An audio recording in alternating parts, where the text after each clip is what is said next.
এই ঐতিহাসিক বারুয়াখালী তাফসির মাহফিল ময়দানে আয়োজিত আজকের বারুয়াখালী তাফসির মাহফিল পরিচালনা কমিটিকে অন্তরের অন্তঃস্থল থেকে ধন্যবাদ জানাতে চাই যে ওনারা আমার ঢাকা বিভাগের প্রোগ্রামকে হোস্ট করেছেন। আলহামদুলিল্লাহ। আমি নবাবগঞ্জবাসীকে অন্তরের অন্তঃস্থল থেকে শুকরিয়া জানাই, বারুয়াখালীবাসীকে হৃদয় নিংড়ানোর শুভেচ্ছা এবং ভালোবাসা নিবেদন করছি যে ঢাকা বিভাগের প্রোগ্রাম আলহামদুলিল্লাহ আজকে আমরা এই নবাবগঞ্জে করতে পারছি। আলহামদুলিল্লাহ। আজকের এই প্রোগ্রামে উপস্থিত আছেন অত্র এলাকার সম্মানিত ব্যবসায়ী বৃন্দ, চাকরিজীবী বৃন্দ, ধর্মীয় নেতৃবৃন্দ, সামাজিক নেতৃবৃন্দ, রাজনৈতিক নেতৃবৃন্দ।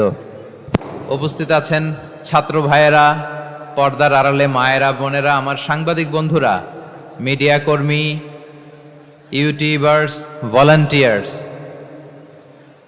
মসজিদের সম্মানিত খতিব সাহেববৃন্দ, ইমাম সাহেববৃন্দ, মুয়াজ্জিন সাহেববৃন্দ, কাওমি মাদ্রাসার মুহতামিম হুজুর, আলিয়া মাদ্রাসার প্রিন্সিপাল হুজুর থেকে শুরু করে সকল ওলামায়ে কেরাম, সবাইকে আমি অন্তরের অন্তঃস্থল থেকে শুভেচ্ছা এবং মোবারকবাদ জানাতে চাই।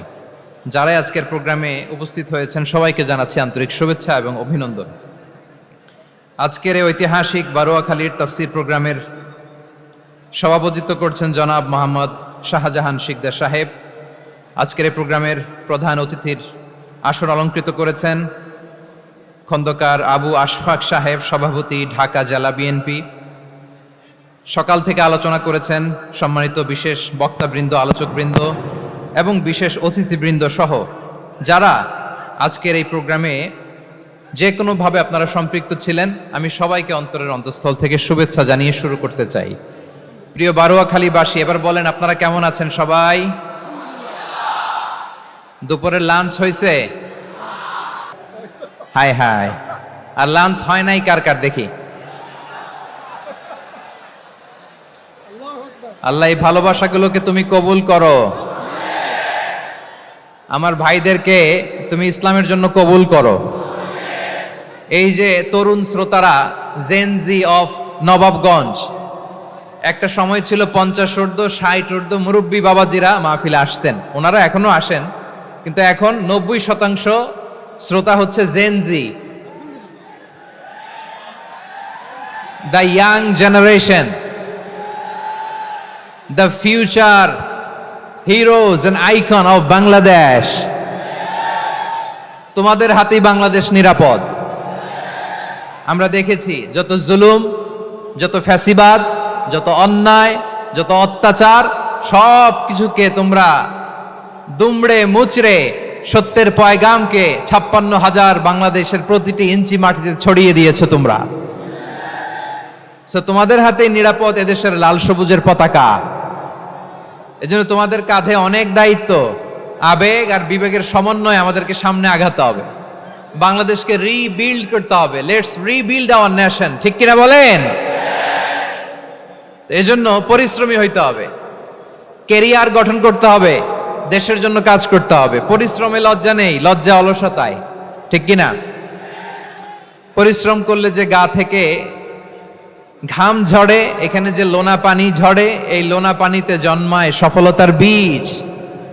আমার বারুয়াখালীর যুবক শ্রেণী, যুবক ভাইয়েরা, পরিশ্রমী হইতে হবে, ফ্যামিলির জন্য, নিজের জন্য, দেশের জন্য আমাদের কাজ করতে হবে। রাজি আছি তো সবাই? আল্লাহ সবাইকে কবুল করুক, আমরা পড়ি আমিন। প্রিয় ভাইয়েরা, আমাদের সময় খুব কম, কথা অনেক বেশি।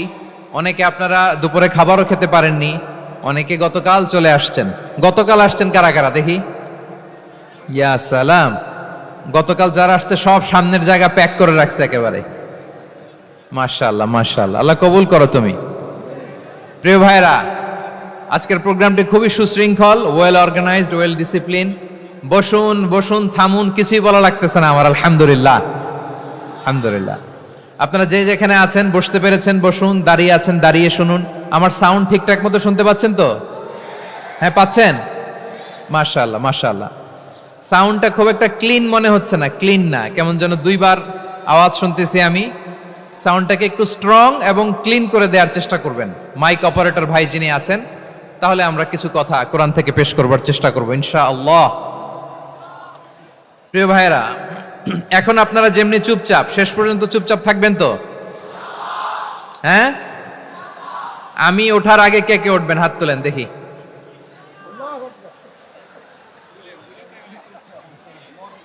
আমি ওঠার আগে কেউ উঠবেন? সত্যি তো? মনে থাকবে? একসাথে আমরা বিদায় নিব, আওয়াজ করে পড়ুন ইনশাআল্লাহ। সম্মানিত সুধী, মাইক অপারেটর ভাইকে আমার কথা শুনতে পাইছেন? যদি শুনতে পেয়ে থাকেন মেহেরবানি করে সাউন্ডটা একটু স্ট্রং করতে হবে, স্ট্রং মজবুত করতে হবে এবং ক্লিন করতে হবে। মেহেরবানি করে আপনি একটু ট্রাই করেন, আমরা আগাচ্ছি। সম্মানিত সুধী, আজকে আমি আমার খুতবার শুরুতে সূরা হাশরের শেষ 3 আয়াত তেলাওয়াত করেছি। মুখস্থ আছে না সবার? বাংলাদেশে ফজরের নামাজে প্রত্যেক মসজিদে যখন তাসবিহ পড়ে ইমাম সাহেব এটা তালিম দেয় না, তালকিন দেয় না? প্রিয় বারোয়াখালীবাসী, মুখস্থ আছে না সবার? জি ইনশাআল্লাহ। আজকে সূরাতুল হাশরের এই শেষ 3 আয়াতের তাফসীর আপনাদের সামনে উপস্থাপন করার চেষ্টা করব ইনশাআল্লাহ। কোরআনের অনেক জায়গায় আল্লাহ তাআলা নিজের পরিচয় দিয়েছেন। নিজের পরিচয় তিনি বিভিন্ন আয়াতে বিভিন্ন সূরায় পেশ করেছেন। 3টি জায়গায় খুব এক্সক্লুসিভলি আল্লাহ তাআলা নিজের পরিচয় দিয়েছেন। এক হচ্ছে সূরা বাকারার 255 নম্বর আয়াতে, মানে আয়াতুল কুরসি, এর মধ্যে 9টা বাক্য আছে, 9টা বাক্য মিলে একটা আয়াত। এই আয়াতে আল্লাহ তাআলা খুব চমৎকার ভঙ্গিমায়, চমৎকার ভাষা শৈলী ব্যবহার করে, খুব উচ্চাঙ্গের আরবি সাহিত্য দিয়ে একটি আয়াত নাজিল করেছেন। এই আয়াতটার নাম হচ্ছে আয়াতুল কুরসি। বিশ্বনবী বলেন, মান কারা আয়াতুল কুরসি দুবুরা কুল্লি সালাতিন মাকতুবাতিন লাম ইয়ামনাহু মিন দুখুলিল জান্নাতি ইল্লাল মাউত। প্রত্যেক ফরজ নামাজের পরে যে আয়াতুল কুরসি পড়বে তার জান্নাতে যাওয়ার ক্ষেত্রে আর কোনো বাধা থাকে না, একটা জিনিস ছাড়া, সেটা হচ্ছে মৃত্যু, মরণ। লোকটা মরে না তাই জান্নাতে যায় না, মরলেই জান্নাতি। এই আয়াতুল কুরসির এই আয়াতে আল্লাহ তাআলা খুব স্পষ্টভাবে নিজের পরিচয় তুলে ধরেছেন। আবার সূরাতুল ইখলাসের ভেতরে আল্লাহ তাআলা খুব চমৎকার ভঙ্গিমায় তিনি নিজের পরিচয় তুলে ধরেছেন। অনুরূপভাবে সূরা হাশরের শেষ 3 আয়াতেও আল্লাহ তাআলা খুব চমৎকার ভাবে নিজের পরিচয় তুলে ধরেছেন। আওয়াজ করে পড়ুন সুবহানাল্লাহ। আমরা সূরা হাশরের শেষ 3 আয়াতের তাফসীর আজকে আমরা শুনবো। আসুন আমরা আমাদের রবকে চিনে নেই। আজকের আলোচনার টপিক হচ্ছে আসুন আমাদের রবকে চিনি। আসুন আমাদের, সবাই বলুন, আসুন আমাদের রবকে চিনি। আজকের আমার ঢাকা বিভাগের প্রোগ্রাম থেকে, এই নবাবগঞ্জ বারোয়াখালীর প্রোগ্রাম থেকে আমরা আমাদের রবকে চিনে যাব ইনশাআল্লাহ। বলেন সবাই। সূরা হাশরের শেষ 3 আয়াতের একটা বিশেষ ফজিলত আছে, এটা আপনারা পড়বেন। কি ফজিলত? বিষ্ণু ঈসা ইসলাম বলেন, মান ক্বালা হিনা ইউসবিহু সালাসা মাররাতিন আউযু বিল্লাহিস সামিউল আলিম মিনাশ শাইতানির রাজীম সুম্মা ক্বারা সালাসা আয়াতিন মিন আখিরি সূরাতিল হাশরি ওয়াক্কালাল্লাহু বিহি ৭০,০০০ মালাকিন ইউসাল্লুনা আলাইহি ওয়া ইন মাতা ফি যালিকাল ইয়াউমি মাতা শাহীদান। বিশ্বনবী মুহাম্মদুর রাসূলুল্লাহ সাল্লাল্লাহু আলাইহি ওয়াসাল্লাম ইরশাদ করেন, যে ব্যক্তি সকাল বেলা 3 বার তেলাওয়াত করবে আউযু বিল্লাহিস সামিউল আলিম মিনাশ শাইতানির রাজীম, এরপরে সূরা হাশরের শেষ 3টি আয়াত তেলাওয়াত করবে, রব্বুল আলামিন ওই ব্যক্তির জন্য ৭০,০০০ ফেরেশতা নিয়োগ দিবেন যারা সারা দিন ওই লোকের জন্য মাগফিরাতের দোয়া করবে। শুধু এখানেই শেষ নয়, বিশ্বনবী ফরমান, ওয়া ইন মাতা ফি যালিকাল ইয়াউমি মাতা শাহীদান, ওই দিন যদি ওই ব্যক্তিটা ইন্তেকাল করে সে শহীদ হয়ে কিয়ামতের দিন আল্লাহর সামনে দাঁড়াবে। সকালবেলা যদি পড়েন 3 বার আউযু বিল্লাহিস সামিউল আলিম মিনাশ শাইতানির রাজীম 3 বার পড়ে সূরা হাশরের শেষ 3 আয়াত যদি তেলাওয়াত করেন, তাহলে আপনার জন্য আল্লাহ তাআলা ৭০,০০০ ফেরেশতা নিয়োগ করবে। সারা দিন তারা আপনার জন্য মাগফিরাতের দোয়া করবে, আর ওই দিন ইন্তেকাল করলে আল্লাহ তাআলা শহীদ হিসেবে আপনাকে কিয়ামতের দিন দাঁড় করাবে। সুবহানাল্লাহ। এত আস্তে আবার সন্ধ্যাবেলায়ও যদি পড়েন সারা রাতের জন্য 70,000 ফেরেশতা মাগফিরাতের দোয়া করবে। ওই রাতে মারা গেলে শাহাদাতের মৃত্যু নসিব হয়ে যাবে। এজন্য এই দোয়াটা পড়ার দরকার আছে না নাই? আযকারুস সাবাহি ওয়াল মাসা, সকাল সন্ধ্যার যে জিকির, এই জিকিরের অন্তর্ভুক্ত করে নেবেন এই ওয়াজিফাটা। যে হাদিসটা বর্ণনা করলাম সুনানে তিরমিজির হাদিস, যদিও হাদিসটা সনদের দিক থেকে দাঈফ, কিন্তু মুহাদ্দিসিনে একরাম বলেছেন যেহেতু এটা ফাজাইলুল আমালের হাদিস, এটা পড়ার ক্ষেত্রে কোনো নিষেধাজ্ঞা নাই, এটা পড়া যাবে। সো সকাল সন্ধ্যা যদি সুযোগ হয় এই ওয়াজিফাটা যেন আমরা পড়ি। এই 3টি আয়াতের ভেতরে আল্লাহ তাআলা তার 14টি গুণবাচক নাম উল্লেখ করে দিয়েছেন। কয়টি? আওয়াজ করে বলেন তো, যারা শুনতে পেয়েছেন বলেন। এই 3টি আয়াতের মধ্যে আল্লাহর কয়টি সুন্দর সুন্দর গুণবাচক নাম আছে বলেন তো? কয়টি? সবাই বলেন কয়টি? 14টি গুণবাচক নাম, চমৎকার চমৎকার নাম। যে নামগুলো যদি আমরা আজকে পড়ি, শুনি, জানি, আল্লাহ তাআলা সম্পর্কে ব্যাপক ধারণা, ইন ডেপথ, আমার রব সম্পর্কে ইন ডেপথ নলেজ নিয়ে আজকে আমরা ফিরতে পারবো ইনশাআল্লাহ। বলেন সবাই। আসুন আমরা আল্লাহ তাআলার এই চমৎকার চমৎকার 14টি নামের ব্যাখ্যা বিশ্লেষণ আজকের এই তাফসীর ময়দান থেকে জানি। প্রিয় ভাইয়েরা, আল্লাহর অনেক সুন্দর সুন্দর নাম আছে। আমাদের উচিত এই নামগুলো দিয়ে আল্লাহকে ডাকা। ভাই, তোমরা যদি ড্রোন একেবারে আমার মাথার সামনে নিয়ে আসো তাইলে হবে? একটা নিরাপদ দূরত্বে রাখতে হবে, এই ড্রোনের সাউন্ড যেন আমি না পাই। সেফ জোনে থাকতে হবে, দূরে থাকো। সম্মানিত ভাইয়েরা, আল্লাহ তাআলার চমৎকার চমৎকার অনেক নাম আছে যেগুলো আল্লাহ তাআলা কোরআনে উল্লেখ করেছেন। আল্লাহর আসল নাম হচ্ছে আল্লাহ। আসল নাম কি? সবাই বলুন, আসল নাম কি? কি মাঝখানে কি সমস্যা? এই ভাই যদি না দাঁড়ায়, ওই যে মহিলা প্যান্ডেলের বোনরা তো দেখবে না। ভাই আপনি একটু বসেন, মাঝে মাঝে একটু দাঁড়াবেন। ঠিক আছে, ঠিক আছে, হ্যাঁ হয়েছে। আল্লাহ তাআলার আসল নাম হচ্ছে আল্লাহ। আওয়াজ করে আল্লাহর একটা ডাক দেন, বলেন আল্লাহ। মন থেকে, হৃদয়ের গহীন থেকে, হৃদয় নিংড়ানো মনের সবটুকুন ভালোবাসাকে উজাড় করে দিয়ে আল্লাহর নামটা জপেন তো, পড়েন তো আল্লাহ। কেমন লাগে? ভালো লাগে? এর চেয়ে সুন্দর মধুমাখা নাম, জাদুমাখা নাম আর আছে? দু একজন বলছে নাই। আওয়াজ করে বলেন, এর চেয়ে সুন্দর নাম আর আছে? আল্লাহ নাম যতই জপি ততই মধুর লাগে, নামে এত জাদু থাকে কে জানি তো আগে। আল্লাহ নাম যতই জপি, ও নাম জপে প্রিয়তম, ও নাম জপে মজনু সম, ওই নামে পাপিয়া গাহে হৃদয় গোলাপে বাগে। আল্লাহ নাম যতই জপি। আল্লাহু আকবার। এত মধুর নাম আর দ্বিতীয়টা নাই। যতই জপি ততই ভাল লাগে, ঠিক কিনা বলেন?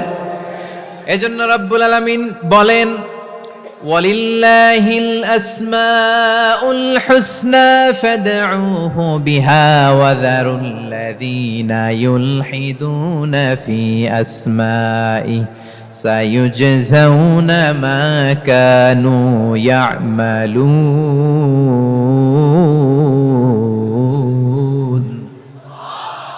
আল্লাহ বললেন, আমার অনেক সুন্দর সুন্দর নাম আছে, অনেকগুলো গুণবাচক সুন্দরতম নাম আছে। তোমরা এই নামগুলো ধরে আমি আল্লাহরে ডাকো, আর যারা আমি আল্লাহর নামের বিকৃতি ঘটায় তাদেরকে তোমরা বর্জন করো।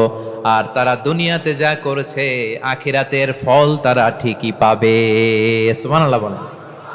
আল্লাহর অনেক সুন্দর সুন্দর নাম আছে, এগুলো ধরে ডাকতে বলা হয়েছে। আর যারা আল্লাহর নামের বিকৃতি করে তাদেরকে বর্জন করতে বলা হয়েছে। আপনি আল্লাহর নামের জিকির যখন করবেন, আপনি আমার আল্লাহর নামের বিকৃতি করতে পারবেন? বারোয়াখালীর ভাইরা বুঝে থাকলে আওয়াজ দেন, আল্লাহর নামের বিকৃতি করা যাবে? আপনি যখন জিকির করবেন স্পষ্ট শব্দে আল্লাহর নামটা বোঝা যেতে হবে। সুবহানাল্লাহ, ওয়ালহামদুলিল্লাহ, লা ইলাহা ইল্লাল্লাহ, আল্লাহু আকবার। একসাথে মিলিয়ে করেন অথবা আলাদা আলাদা করেন, অথবা শুধু আল্লাহ আল্লাহ এই নামের জিকিরও যদি করেন স্পষ্ট বোঝা যাইতে হবে। আল্লাহর নামের বিকৃতি করা যাবে? কিন্তু আল্লাহর নামের বিকৃতি করে জিকির এদেশে আছে না নাই? আছে? দেখবেন জিকিরের মধ্যে হুই হুই হুই হুই হুই এরকম করতেছে, আছে না নাই? সবাই মিলে লাফাচ্ছে, দফাচ্ছে, মাথা ঝুলাচ্ছে, আর কি কি যেন বলে, ওইটার মধ্যে আমি আল্লাহর নাম খুঁজে পাই না, এরকম আছে না নাই? হ্যাঁ, হই হই করে কিম্ভূত কিমাকার অদ্ভুত আওয়াজ করে তারা জিকির করে, সেখানে আল্লাহর নাম নাই। এই জিকির আল্লাহর কাছে গ্রহণযোগ্য হবে? আল্লাহ বলেন ওয়াযারুল্লাযীনা ইউলহিদুনা ফি আসমাইহি, খবরদার আমার নামের যারা বিকৃতি ঘটায় তাদেরকে তোমরা বর্জন করো। এজন্য জিকির যখন করব সুস্পষ্টভাবে আল্লাহ তাআলার নাম সেখানে থাকতে হবে, ঠিক কিনা বলেন? আবার আল্লাহ বলেন যেমন মনে চায় তেমন জিকির তোমরা করো না। ফাযকুরুল্লাহা কামা আল্লামাকুম মা লাম তাকুনু তা'লামুন, তোমরা জানতে না, আল্লাহ তোমাদের জানিয়েছেন কেমন করে আল্লাহর নামের জিকির করতে হয়, যেমন আল্লাহ শিখিয়েছেন তেমন করে আল্লাহরে ডাকো, ঠিক কিনা বলেন? আল্লাহ তাআলা যেমন শিখিয়েছেন তেমন ভাবে আল্লাহ তাআলাকে ডাকতে হবে, ঠিক ওই পদ্ধতিতে আল্লাহ তাআলার নাম যুক্ত হবে। কোন পদ্ধতিতে সেটাও আল্লাহ বলে দিচ্ছেন। আল্লাহ তাআলা বললেন ওয়াজকুর রাব্বাকা ফি নাফসিকা তাদাররুআন ওয়া খীফাতান ওয়া দুনাল জাহরি মিনাল কওলি বিল গুদুই ওয়াল আসাল ওয়া লা তাকুম মিনাল গাফিলিন, খবরদার আল্লাহর নামের জিকির করো, আল্লাহকে ডাকো।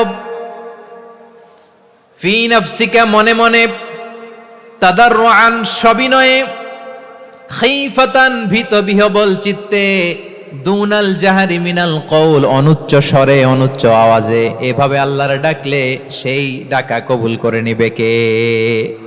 তাহলে আল্লাহকে জপতে হবে মনে মনে, সবিনয়ে, ভীত বিহবল চিত্তে, অনুচ্চ স্বরে, এভাবে জিকির করতে হবে। বিশ্ব ইসলাম এবং বিশ্বনবীর সাহাবারা ঠিক এই পদ্ধতিতে আল্লাহ তাআলাকে ডাকতেন। তাহলে এই যে আল্লাহ তাআলার সুন্দর সুন্দর নামগুলো আছে, এগুলো ধরে আমরা আল্লাহ তাআলার জিকির করব, তার প্রশংসা করব, তার পবিত্রতা বর্ণনা করব, তাহলে খুশি হবেন কে? বিষ্ণু ঈসা ইসলাম বলেন আশ-শাইতানু জাসিম আলা কলবি ইবনে আদম, শয়তান বনি আদমের কলবের মধ্যে এরকম খামচি মেরে বসে থাকে। খামচি বোঝেন তো? শয়তান বনি আদমের হৃদয়ে কলবে খামচি মেরে বসে থাকে। ফাইদা যাকারাল্লাহ খানাসা, যখন মানুষ আল্লাহর জিকির করে শয়তান দৌড়ে পালায়। ওয়াইদা গাফালা ওয়াসওয়াসা, আর মানুষ যখন অমনোযোগী হয়, গাফিল হয়, শয়তান আবার টেম্পটেশন দেয়, আবার ধোঁকা দেয়, আবার ওয়াসওয়াসা দেয়। এজন্য বিশ্বনবী বলতেন লা ইয়াজালু লিসানুকা রাতবান মিন যিকরিল্লাহ, সব সময় প্রতি মুহূর্তে সর্বক্ষণে তোমার জিহ্বাটা আল্লাহর জিকির দিয়ে ভিজা রাখবা, আল্লাহর জিকির দিয়ে সিক্ত রাখবা, তাহলে কবুল করবে কে? সবাই পড়েন সুবহানাল্লাহ আলহামদুলিল্লাহ লা ইলাহা, সুবহানাল্লাহ আলহামদুলিল্লাহ লা ইলাহা ইল্লাল্লাহ লা ইলাহা ইল্লাল্লাহু মুহাম্মাদুর রাসূলুল্লাহ সাল্লাল্লাহু আলাইহি ওয়াসাল্লাম। প্রিয় ভাইরা, আল্লাহ তাআলার অনেকগুলো নাম আছে। আল্লাহ তাআলার এই নামগুলো ধরে তার নাম আমাদের ডাকতে হবে, জপতে হবে। বিষ্ণু ইসলাম বলেন ইন্না লিল্লাহি তিসআতান ওয়া তিসঈনা ইসমান মিআতান ইল্লা ওয়াহিদা, আল্লাহর রয়েছে 99টা নাম, এক কম 100। এক কম, আমরা বাংলায় বলি না যে এক কম 100, মানে আসলে কয়টা? 99টা। বিশ্বনবী বলেন আল্লাহর 99টা নাম আছে, মিআতান ইল্লা ওয়াহিদা, এক কম 100। মান আহসাহা দাখালাল জান্নাহ, যে ব্যক্তি 99 নাম মুখস্থ করে তার সিনার ভেতরে রাখবে, আল্লাহ তাআলা তাকে জান্নাত দিয়ে ধন্য করে দেবে। এবার বলেন আল্লাহর নামগুলো জানার দরকার আছে না নাই? এই নামগুলো আমরা জপব, মুখস্থ করব। এই নামগুলো আগে আয়ত্ত করতে হবে। এই নামের যে অর্থ সেটা অনুধাবন করতে হবে। এই নামের যে দাবি সেটা মানতে হবে। সিবগাতাল্লাহ ওয়া মান আহসানু মিনাল্লাহি সিবগা ওয়া নাহনু লাহু আবিদুন, আল্লাহর রঙে রঙিন হইতে হবে। আমার আল্লাহ দয়ালু, আমরাও দয়ালু হতে হবে। আমার আল্লাহ সহনশীল, আমরাও সহনশীলতার চর্চা করতে হবে। আমার আল্লাহ মেহেরবান, আমরাও মেহেরবান হতে হবে। বিষ্ণু ঈসা ইসলাম আল্লাহর এই চমৎকার সুন্দরতম নামগুলো ধরে ধরে আল্লাহর কাছে চাইতেন। আপনি যখন দোয়া করবেন আল্লাহর নামগুলো ধরে যদি দোয়া করেন আল্লাহ ওই দোয়া ফিরায় দেয় না। সুবহানাল্লাহ বলেন। আপনি যদি দোয়ার মধ্যে বলেন ইয়া রহমান, সবাই বলেন ইয়া রহমান, ইয়া রহিম, ইয়া হাইয়্যু, ইয়া কাইয়্যুম, আল্লাহর চমৎকার নামগুলো ধরে ধরে যদি আল্লাহর কাছে ফরিয়াদ করেন, আল্লাহর নামগুলো ডাকে, মুহূর্তেই কবুল করবে কে? বিষ্ণু ঈসা ইসলাম এভাবে আল্লাহর নামগুলো ধরে ধরে জিকির করতেন, আল্লাহর নাম জপতেন। তিনি বলতেন আসআলুকা বিকুল্লি ইসমিন হুয়া লাক, আল্লাহ তোমার যত নাম আছে সব নামের ওসিলায় তোমার কাছে ফরিয়াদ করি, সব নামের ওসিলায়। আনসালতাহু ফি কিতাবিক, যে নাম তুমি তোমার কিতাবে নাজিল করেছো। আও আল্লামতাহু আহাদাম মিন খালকিক, অথবা তোমার কোন সৃষ্টিকে তোমার নাম তুমি জানিয়েছো। আও ইস্তাসারতা বিহি ফি ইলমিল গায়বি ইনদাক, অথবা গায়েবের জ্ঞানে তুমি তোমার নিজের জন্য ওই নামগুলো সংরক্ষিত রেখে দিয়েছো। সব নামের ওসিলায় তোমার কাছে চাই। সুবহানাল্লাহ পড়েন।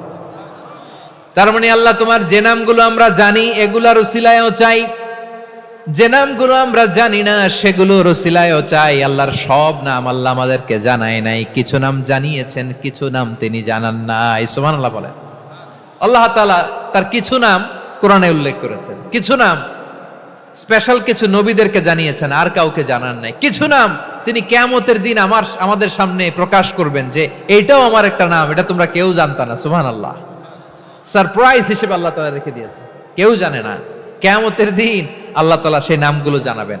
আর কিছু নাম আছে সেই নামগুলো আল্লাহ কোরআনেও বলে নাই, কোন নবীরেও জানায় নাই, কিয়ামতের দিনও সারপ্রাইজ হিসেবেও জানাবে না। ওই নামগুলো স্বয়ং খোদ আল্লাহ ছাড়া কেউ জানে না। এজন্য বিশ্বনবী দোয়ার সময় বলতেন আল্লাহ তোমার যে নামগুলো জানি, যে নামগুলো জানি না, সব নামের বরকতে তোমার দরবারে চাই, সব নামের ওসিলায় তোমার কাছে ফরিয়াদ করি। সুবহানাল্লাহ বলেন। তাহলে সূরা হাশরের মধ্যে আমরা আল্লাহর মোট কয়টা নাম পাবো দেখি, মনে আছে কিনা? হ্যাঁ, কয়টা? আওয়াজ করে বলেন কয়টা?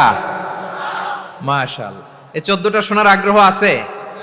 এই দুই একজন যে ওঠা বসা করতেছেন, এই ডাস্টে তো ডাস্ট অ্যালার্জি হয়ে যাবে, ধুলাবালিতে আসার সময় তো অনেক ধুলা খাওয়াইছেন আমার এই জায়গায়।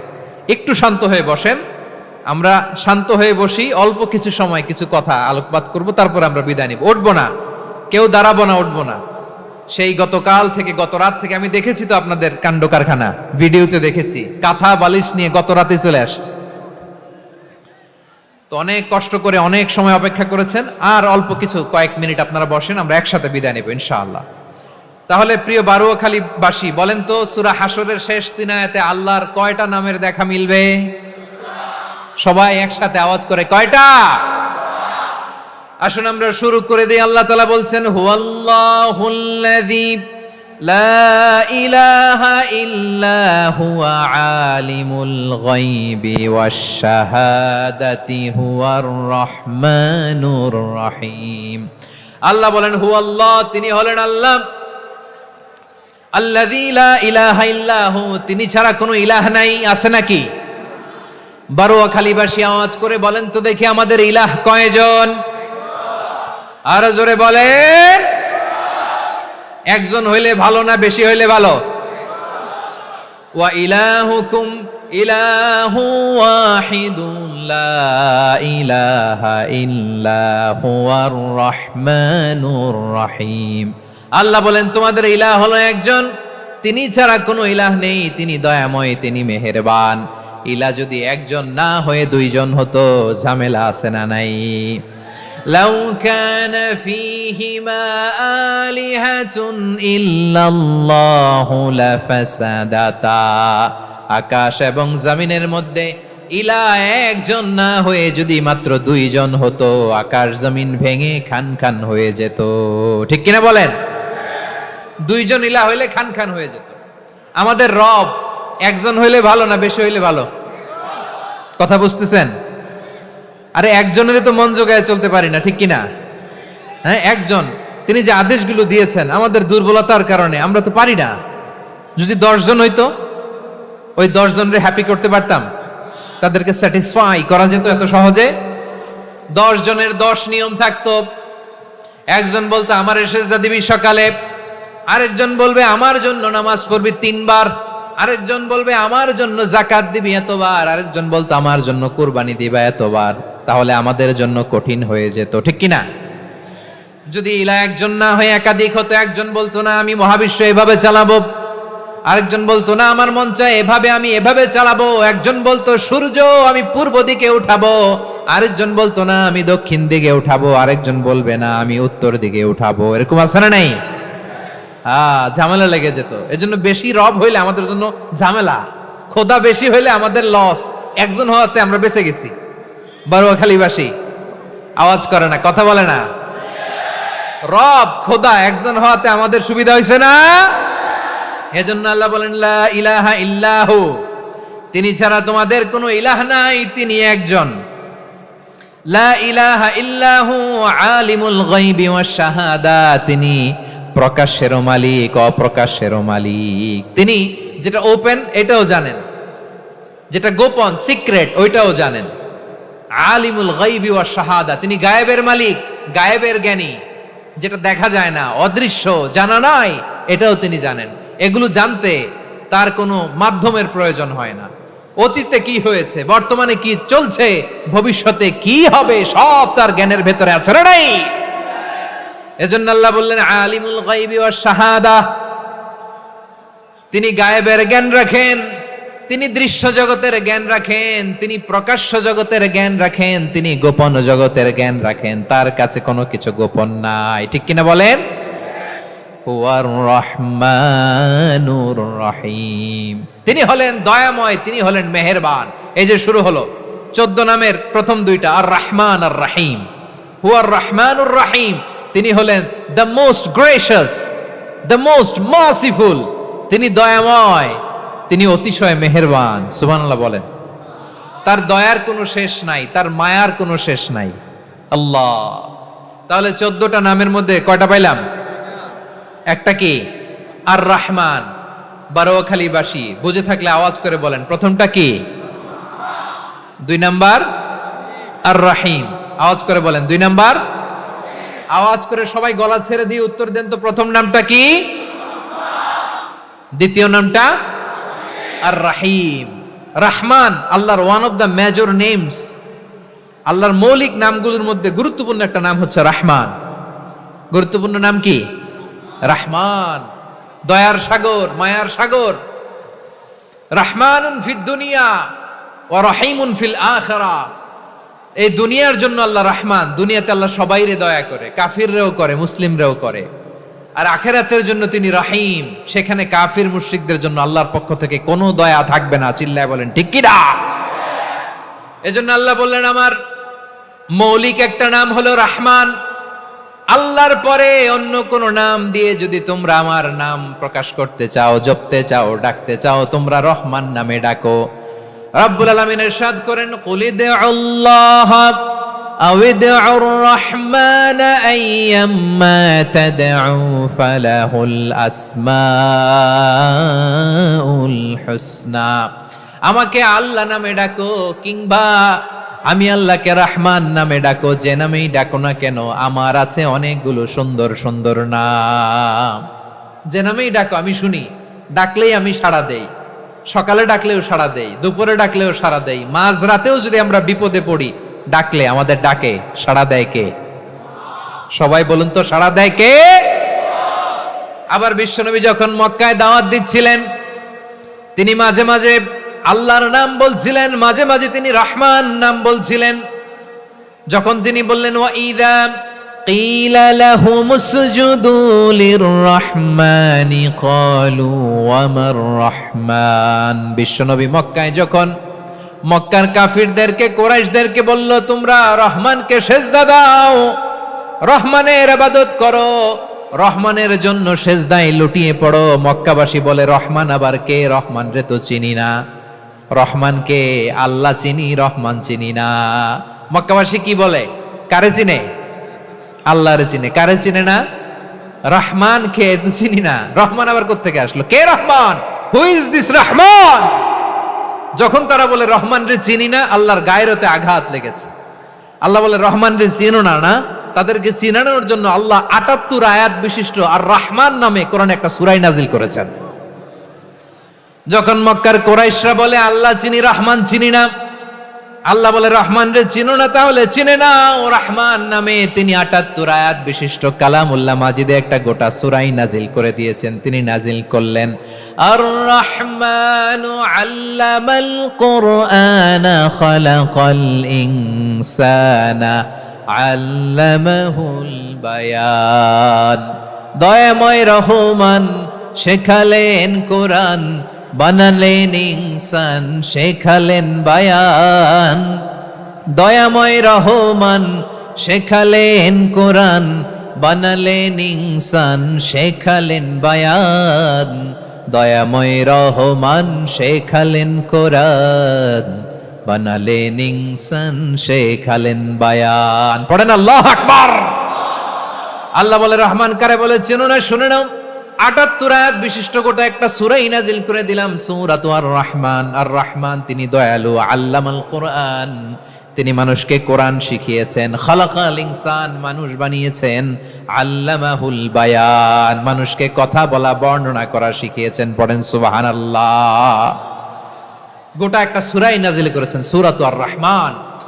আমার বারোখালীর ভাইয়েরা, তার নাম হচ্ছে আর রহমান আর রাহিম, মানে দয়াময় মেহেরবান। তার দয়া যে কত বেশি আপনি কল্পনাও করতে পারবেন না, আপনি কল্পনাতেও আনতে পারবেন না তার দয়া কত বেশি।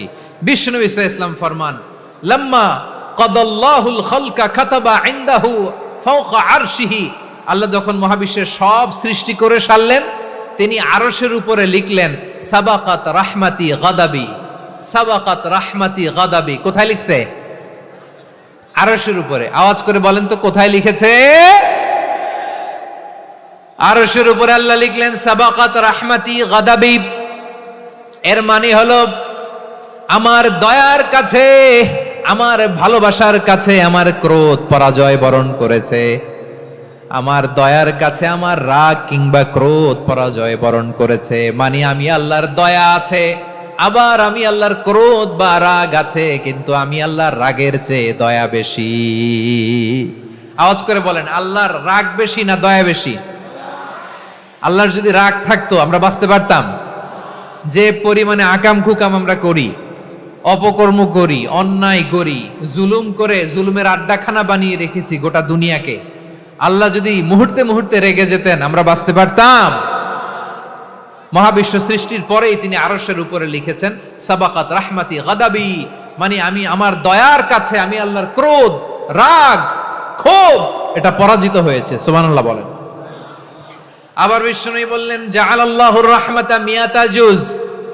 আল্লাহ দয়ার ভালোবাসাকে ১০০ টুকরা করলেন, ৯৯ টুকরা দয়া মায়া ভালোবাসা আল্লাহ নিজের কাছে রেখে দিলেন, আর ১ টুকরা দয়া মায়া ভালোবাসা আল্লাহ গোটা বিশ্বের সবার মাঝে ঢেলে দিলেন।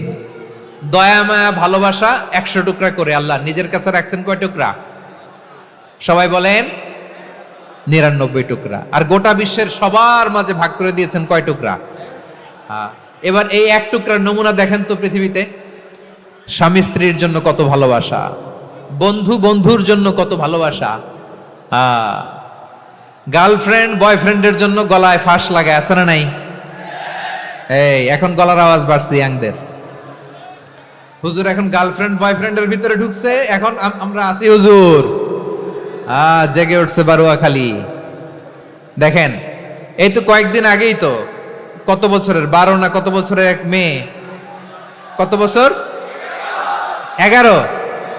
ওই দেখেন সব মুখস্থ দুষ্টগুলার, আর কিছু মুখস্থ না থাকলে এগুলো মুখস্থ। ১১ বছরের, তারে কি বলবো, তরুণীও তো না, কিশোরী। এই কিশোরী ভালোবাসার টানে বাপ মা থুইয়া চলে গেছে কোথায়? দেখেন ভালোবাসারে আল্লাহ ১০০ টুকরা করেছেন, ৯৯ টুকরা ভালোবাসা আল্লাহ নিজের জন্য রেখেছেন, ১ টুকরা আমাদের সবাইকে ভাগ করে দিয়েছেন। যত পাখি আছে পৃথিবীতে, যত মাছ আছে, যত প্রাণী আছে, যত মানুষ আছে, যত জিন আছে, আমরা সবাই মিলে পেয়েছি ভালোবাসার কয় টুকরা?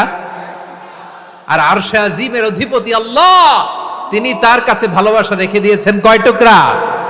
তাহলে এবার আওয়াজ করে বলেন আল্লাহর রাগ বেশি নাকি দয়া বেশি? আল্লাহ তুমি দয়ার সাগর, রহমানুর রহিম।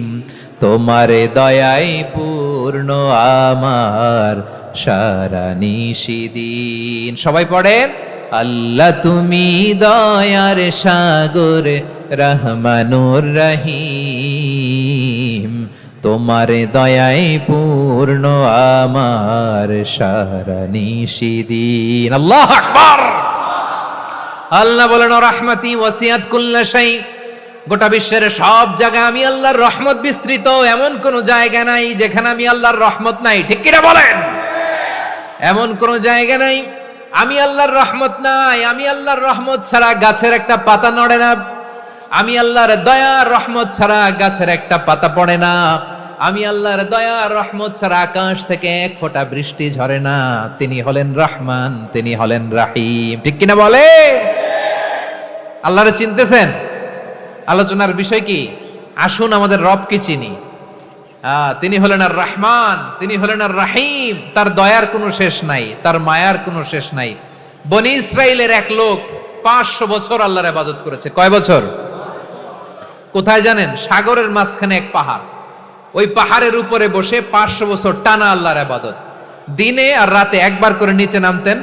সেখানে আল্লাহ তাআলা পাথরের ভেতর থেকে তার জন্য মিঠা পানির ব্যবস্থা করে দিয়েছেন, আর একটা ডালিম গাছের ব্যবস্থা করে দিয়েছেন। সকালে নামলে একটা টসটসে ডালিম, রাতে নামলে টসটসে ডালিম। এগুলো খেয়ে খেয়ে 500 বছর সে আল্লাহর ইবাদত করেছে। আর সে আল্লাহর কাছে বলেছে, আল্লাহ আমি যখন মারা যাব সেজদারত অবস্থায় যেন মারা যাই। ঠিকই আল্লাহ সেজদারত অবস্থায় সাইয়েদনা আজরাইলকে পাঠিয়ে দিলেন। সেজদারত অবস্থায় লোকটা মারা গেল। 500 বছর ইবাদতের পরে আল্লাহর দরবারে কিয়ামতের কঠিন ময়দানে যখন লোকটা হাজির হয়ে যাবে, আল্লাহ বলবেন, আদখিলু আবদি আল জান্নাতা বিরহমাতি। আমার বান্দাকে আমার দয়া, আমার ভালোবাসা দিয়ে জান্নাতে ঢুকায়া দাও। 500 বছর ইবাদত করছে তো আমার দয়ায় আমার বান্দারে জান্নাত দাও। এই বান্দা বলে, বালবি আমালি। আল্লাহ তোমার দয়া লাগবে কেন? আমি আমার আমল দিয়ে জান্নাতে যেতে চাই। কি দিয়ে? কথা বুঝে নাই বোধহয়। আল্লাহর এই বান্দা কি দিয়ে জান্নাতে ঢুকতে চায়? আমল দিয়ে। আল্লাহ বলছে, আমার দয়ায় আমার বান্দারা জান্নাতে নিয়ে যাও ফেরেশতারা। এ বলে, আল্লাহ তোমার দয়া লাগবে কেন? সেজদা তো কম দেই নাই, জিকির করতে করতে 500 বছর শেষ করে দিলাম, আবার তোমার দয়া লাগবে? আমি তো আমার আমলেই জান্নাতে যেতে পারি। আল্লাহ বলবেন, তাই ঠিক আছে, আমি চাইলাম দয়া দিয়ে জান্নাত দিব, তুমি চাইলে আমল দিয়ে ঢুকবা। ঠিক আছে, তোমার আমল আর আমার যে দয়া, দুইটার একটু মাপ দেই। তোমার 500 বছরের ইবাদত এক পাল্লায় রাখো। আর আল্লাহ বললেন, আমি যে দয়া করে এই দুনিয়ার নাজ নেয়ামত বিউটি সৌন্দর্য দেখার জন্য তোমারে 2টা চোখ দিয়েছিলাম, 2টা নয়, একটা চোখ আরেক পাল্লায় রাখো। রাখা হবে, দেখা যাবে ওই 500 বছরের ইবাদত হালকা হয়েছে, আর মুহূর্তের মধ্যে আল্লাহর দেয়া একটা চোখের নেয়ামত ভারী হয়ে গিয়েছে। আল্লাহ বলবেন, তোমার কথা মতো মাপ দেয়া হলো, এবার ফলাফল দেখো, হিসাব বলে তুমি এখন জাহান্নামে যাবা। Go to the hell fire, যাও এবার জাহান্নামে যাও। মাপ জোখে যখন আসছো আমার সাথে হিসাব ক্যালকুলেশন, যাও তুমি এবার জাহান্নামে যাবা। এবার লোকটা কাচুমাচু করে বলে, আল্লাহ আমি বুঝি নাই, আল্লাহ আমি বুঝতে পারি নাই, খেয়াল করি নাই, তুমি আমারে ক্ষমা করো, তুমি আমারে মাফ করো। ও আল্লাহ, এবার আমি টের পেয়েছি, এবার আমি বুঝতে পেরেছি, তোমার দয়া ছাড়া দুনিয়ায় কেউ জান্নাতে যেতে পারবে না, কেউ পারবে না। আল্লাহ বললেন, ওরে গোলাম, তুই তো কিছুই ছিলি না, অস্তিত্বহীনতা থেকে তোরে অস্তিত্বে আনলো কে? ওই ছোট্ট শুক্রাণু থেকে মায়ের পেটে 9 মাস ধরে খাবার দিয়েছে কে? আবার সুস্থতার সাথে দুনিয়ার বুকে তোরে ডেলিভারির ব্যবস্থা করে দিল কে? আবার তোর মায়ের বুকের ভেতরে 2টা খাবারের লাইনের ব্যবস্থা করে দিল কে? আবার তোকে শৈশব পেরিয়ে কৈশোর পেরিয়ে তারুণ্য, তারপরে যৌবন, এগুলো দান করলো কে? তার চেয়ে বড় কথা, পাহাড়ের মাঝখানে, সাগরের মাঝখানে 500 বছর ইবাদত করার শক্তি তোর গায়ে দিয়েছে কে? এই সাগরের মধ্যে লোনা পানি, লবণের পানি মুখে দেয়া যায় না, সেখান থেকে আমি পাহাড়ের ভেতর থেকে মিঠা পানির ব্যবস্থা করে দিলাম। ওই জায়গায় তোরে রিজিকের বন্দোবস্ত করলো কে? সকাল বিকাল 2 বেলা টসটসে ডালিম খাওয়ার ব্যবস্থা করে দিল কে? তোর আবদার ছিল, আল্লাহ আপনি আমারে সেজদারত অবস্থায় রুহু কবজ করবেন, তোর শেষ আবদারটাও পূরণ করেছে কে? ও গোলাম, আমার রহমতের তুলনায় আমার নেয়ামতের তুলনায় তোর 500 বছরের ইবাদতের কোনো ওজনই হবে না। গোটা বিশ্বের কেউ কোনোদিন আমার জান্নাতে ঢুকতে পারবে না আমি আল্লাহর দয়া ছাড়া। হুয়ার রহমানুর রহিম, তিনি দয়াময়, তিনি মেহেরবান। জিব্রাইল আলাইহিস সালাম বিশ্বনবীর এই লম্বা হাদিসটা যখন শোনালেন, আমি যা যা বলছি এটা বিশাল এক হাদিসের অনুবাদ। বললেন, ইয়া মুহাম্মদ, এই দুনিয়ার সবটাই চলে আল্লাহর রহমত দিয়ে। হাদিসের শেষ কথা, সব চলে আল্লাহর কি দিয়ে? তখন বিশ্বনবী সাহাবাদের বললেন, ও সাহাবারা শোনো, আল্লাহর জান্নাতে কেউ কোনোদিন প্রবেশ করতে পারবে না তার রহমত ছাড়া। সাহাবারা বললেন, ইয়া রাসূলুল্লাহ, আপনিও না? আপনিও কি আল্লাহর রহমত ছাড়া প্রবেশ করতে পারবেন না? বিশ্বনবী বললেন, না, আমিও না।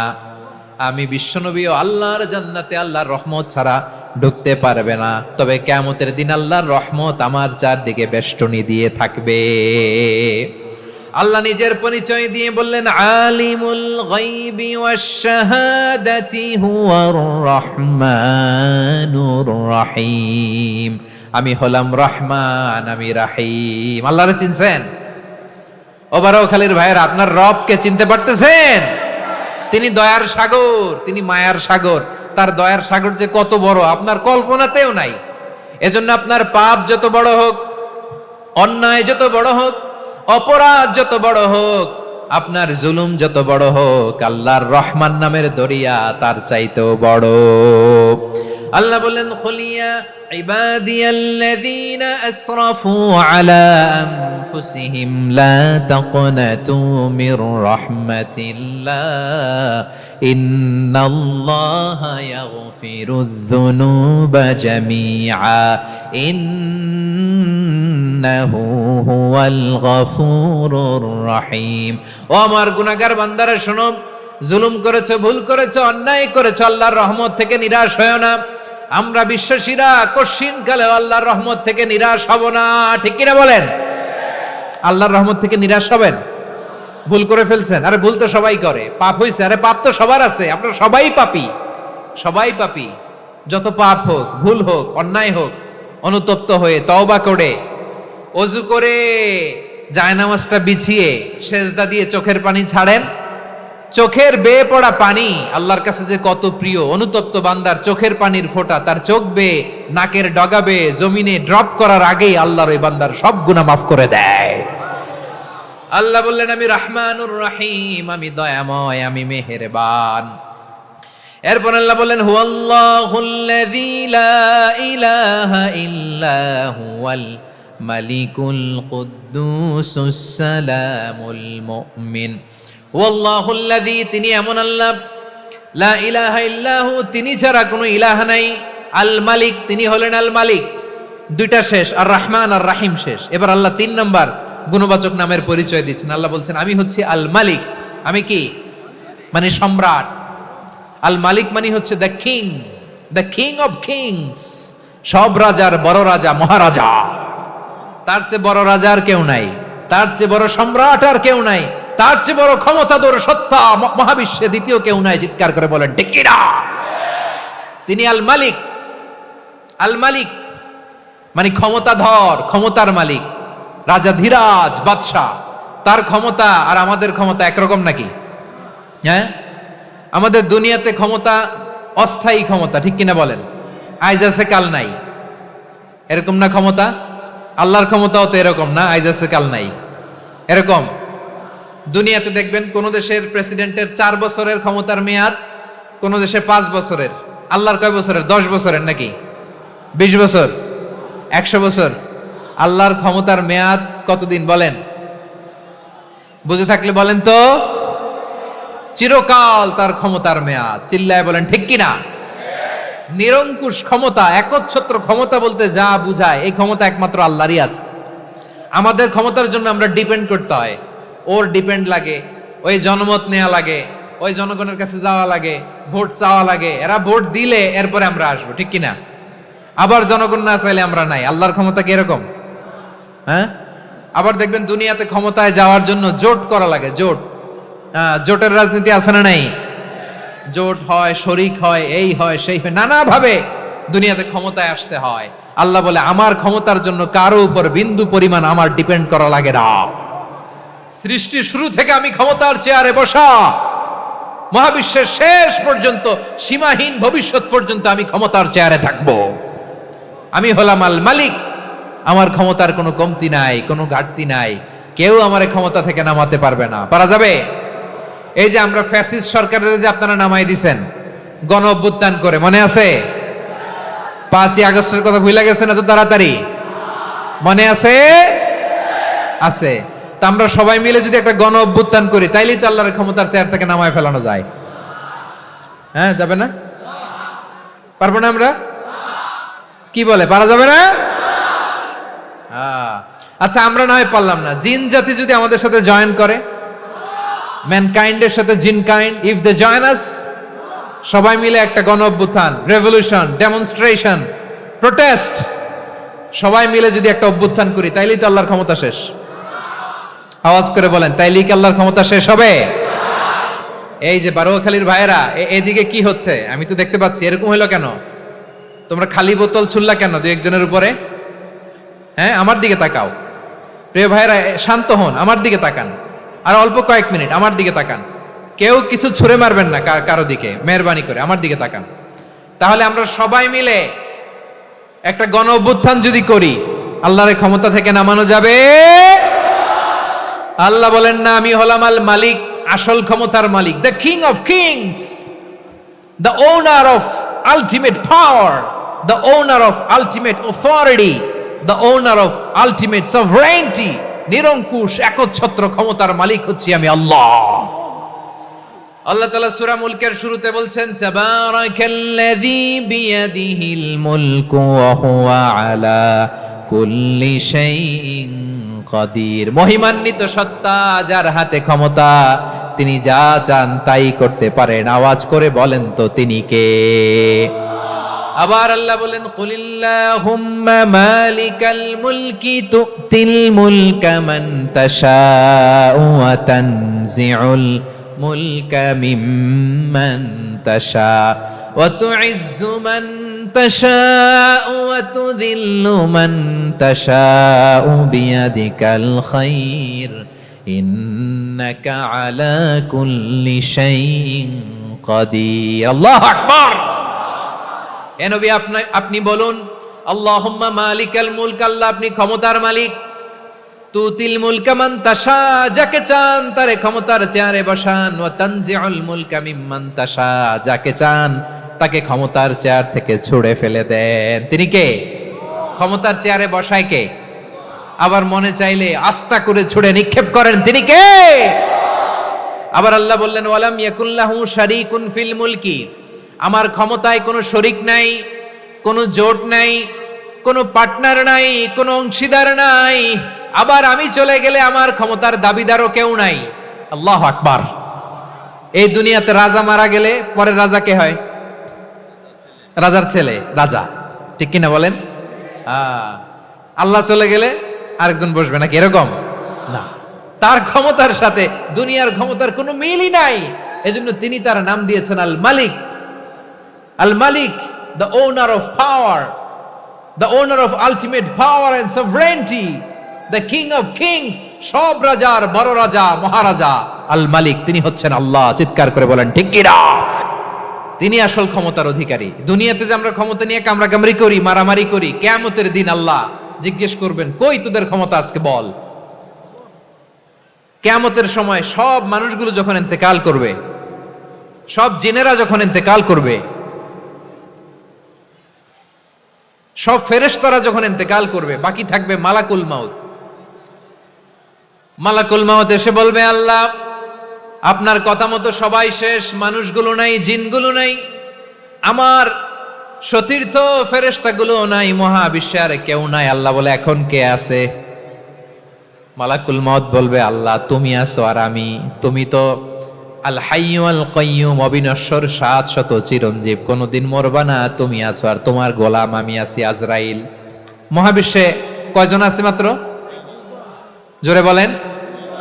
এক হচ্ছেন আর হচ্ছে মালাকুল মাউত। আল্লাহ তুমি আছো আমি আছি। আল্লাহ বলবে, ঠিক আছে, এবার তোমার মরণের পালা, মুত ইয়া মালাকাল মাউত, হে মৃত্যুর ফেরেশতা তুমি মরো। মালাকুল মাউত আল্লাহর আদেশ বাস্তবায়ন করতে যে বিকট একটা চিৎকার দিয়ে মৃত্যুবরণ করবে। ওই চিৎকার দুনিয়ার মানুষেরা, চিৎকারের আওয়াজ যদি দুনিয়ার মানুষেরা শুনতে পেত, দুনিয়ার মানুষের প্রত্যেকের কানের পর্দা ফেটে মুহূর্তের মধ্যে সব লাশ হয়ে জমিনে পড়ে রইত। ভয়ঙ্কর চিৎকার দিয়ে মালাকুল মাউত বিদায় নিবে, কেউ নাই। এবার বলেন তো, মহাবিশ্বে মহাশূন্য, কেউ নাই, উপরে নিচে সামনে পেছনে ডানে বায়ে কোন সত্তা, কোন জীবিত সত্তার আছে? একজন ছাড়া, তিনি কে? কুল্লু মান আলাইহা ফানি ওয়া ইয়াবকা ওয়াজহু রাব্বিকা যুল জালালি ওয়াল ইকরাম। পড়েন, ফাবিআইয়ি আলাই রাব্বিকুমা তুকাযযিবান। কেউ থাকবে না একজন ছাড়া, একজন ছাড়া। এই ড্রোন দেখে হাত নাড়ালে হবে? আমার দিকে তাকাইতে হবে, কথা শুনতে হবে। মহাবিশ্বে কেউ নাই, একজন সত্তা ছাড়া। আওয়াজ করে বলেন, তিনি কে? এবার আল্লাহ ডেকে বলবেন, লিমানিল মুলকুল ইয়াউম, লিমানিল মুলকুল ইয়াউম। ক্ষমতা কার? Who belongs the kingdom today, who belongs the power authority today, who belongs the sovereignty today. আজকে ক্ষমতা কার? দুনিয়াতে ক্ষমতা নিয়ে এত কামড়াকামড়ি, দুনিয়াতে চেয়ার নিয়ে এত মারামারি, এত অত্যাচার, এত রক্তপাত, এত ব্লাডশেড। আজকে বলো তো ক্ষমতা কার? কার ক্ষমতা? মহাশূন্যে কোনো আওয়াজ নাই, শুধু আমার রবই বলবেন, লিমানিল মুলকুল ইয়াউম। আজকে ক্ষমতা কার? কোনো আওয়াজ নাই, উত্তর দেওয়ার মতো জীবিত কোনো সত্তা নাই, ফলে কেউ উত্তর দিতে পারবে না। আল্লাহ নিজেই প্রশ্নের উত্তর দিয়ে বলবেন, লিল্লাহিল ওয়াহিদিল কাহ্হার। একচ্ছত্র অধিপতি, ক্ষমতার মালিক আল্লাহ ছাড়া কারোর জন্য কোনো ক্ষমতা নাই। চিল্লায় বলেন ঠিক কি না? তাহলে আর রহমান আর রাহিমের পরে আমরা জানলাম আমার আল্লাহর আরেকটা সুন্দর গুণবাচক নাম হচ্ছে আল মালিক। কি নাম? আল মালিক, মানে দ্য কিং, রাজাধিরাজ, সব রাজার বড় রাজা, মহারাজা। এরপরে 4 নম্বরে আল্লাহ বললেন আল কুদ্দুস, তিনি হলেন আল কুদ্দুস। আল কুদ্দুস মানে হচ্ছে অতি পবিত্র, মহাপবিত্র, the most holy, the absolutely pure, যার কোনো খুঁত নাই। আল্লাহর কোনো খুঁত আছে? তিনি মহাপবিত্র। আল্লাহর পবিত্রতা যখন আমরা বর্ণনা করি, আল্লাহ খুশি হয়ে যান, কারণ তার সত্তার একটা বৈশিষ্ট্য হচ্ছে তিনি আল কুদ্দুস। বারোয়াখালীবাসী আল্লাহর নামটা একটু জপেন না, বলেন আল কুদ্দুস। সবাই আওয়াজ করে আল কুদ্দুস। অতি পবিত্র, তার মধ্যে কোনো অপবিত্রতার ছিটে ফোঁটা নাই, মহাপবিত্র, the most pure, the most holy, অতি পবিত্র। ফেরেশতারা বলেছিল, আল্লাহ আপনি মানুষ কেন বানাবেন? নাহনু নুসাব্বিহু বিহামদিকা ওয়া নুকদ্দিসু লাক। এই যে নুকদ্দিসু কুদ্দুস পাইছেন? তারা বলেছিল, আল্লাহ মানুষ কেন বানাবেন? মারামারি করবে, আমরাই তো ভালো, আমরাই আপনার মহিমা বর্ণনা করি, আমরাই আপনার পবিত্রতা বর্ণনা করি। নুকদ্দিসু লাক, তার মানে আল কুদ্দুস। আবার আমার নবী, বিশ্ব নবী যখন সিজদায় লুটিয়ে পড়তেন, আম্মা জানা এসে বলেন, আমরা তো সিজদার মধ্যে সুবহান রাব্বিয়াল আলা বলেই শেষ, কিন্তু বিশ্বনবী তাহাজ্জুদের নামাজে, নফল নামাজে, সুন্নত নামাজে 3 বার সুবহানা রাব্বিয়াল আলা তাসবিহ পড়ার পরে তিনি পড়তেন সুবহুন কুদ্দুসুন রাব্বুল মালাইকাতি ওয়ার রূহ। সুবহ কুদ্দুস রব্বুল মালাইকাতি ওয়ার রূহ। সিজদায় লুটিয়ে পড়ে বিশ্বনবী এই দোয়াটা পড়তেন। নফল নামাজে, সুন্নাত নামাজে কিংবা তাহাজ্জুদের নামাজে সুবহান রাব্বিয়াল আলার পরে কি পড়তেন? সুবহুন। আওয়াজ করে বলেন সুবহুন কুদ্দুসুন রব্বুল মালাইকাতি ওয়ার রূহ। মানে আল্লাহ আপনি প্রশংসিত, আল্লাহ আপনি অতি পবিত্র, আপনি সব ফেরেশতা কুলের রব, ফেরেশতাদের সরদার জিব্রাইলের রব। সুবহানাল্লাহ। আজকে থেকে পড়বেন সিজদায়? হ্যাঁ, বারোখালীবাসী পড়বেন নাকি? হুজুর নামাজে তো পড়ি না। হ্যাঁ, এরকম নফল নামাজে, তাহাজ্জুদের নামাজে, সুন্নত নামাজে সিজদার যে তাসবিহ সুবহান রাব্বিয়াল আলা 3 বার পড়ার পরে আমার ভাইরা, মহিলা প্যান্ডেলে আমার যে মায়েরা বোনেরা আছে, আজকে তো রেকর্ড হয়ে যাবে, কালকেই ভিডিও পেয়ে যাবেন। 3 বার সুবহান রাব্বিয়াল আলা পড়ার পরে পড়বেন সুবহুন কুদ্দুসুন রব্বুল মালাইকাতি ওয়ার রূহ। পড়বেন তো ইনশাআল্লাহ? আবার বিশ্বনবী বলেন ইন্নাল্লাহা তাইয়্যিব লা ইয়াকবালু ইল্লা তাইয়্যিবা, আল্লাহ পবিত্র, পবিত্রতা ছাড়া তিনি কিছু গ্রহণ করেন না, অপবিত্র কোনো কিছু আল্লাহ গ্রহণ করে না। অনেকে আছে ঘুষ খায়, সুদ খায়, অন্যায় অপরাধ চাঁদাবাজি যা আছে সব করে, হারাম টাকা, হারাম উপার্জন, এই হারাম উপার্জন দিয়ে আবার মসজিদ বানায়, আছে না নাই? ইনকাম সবটাই হারাম, ওইটা দিয়ে আবার এতিমখানা বানায়, আছে না নাই? আছে।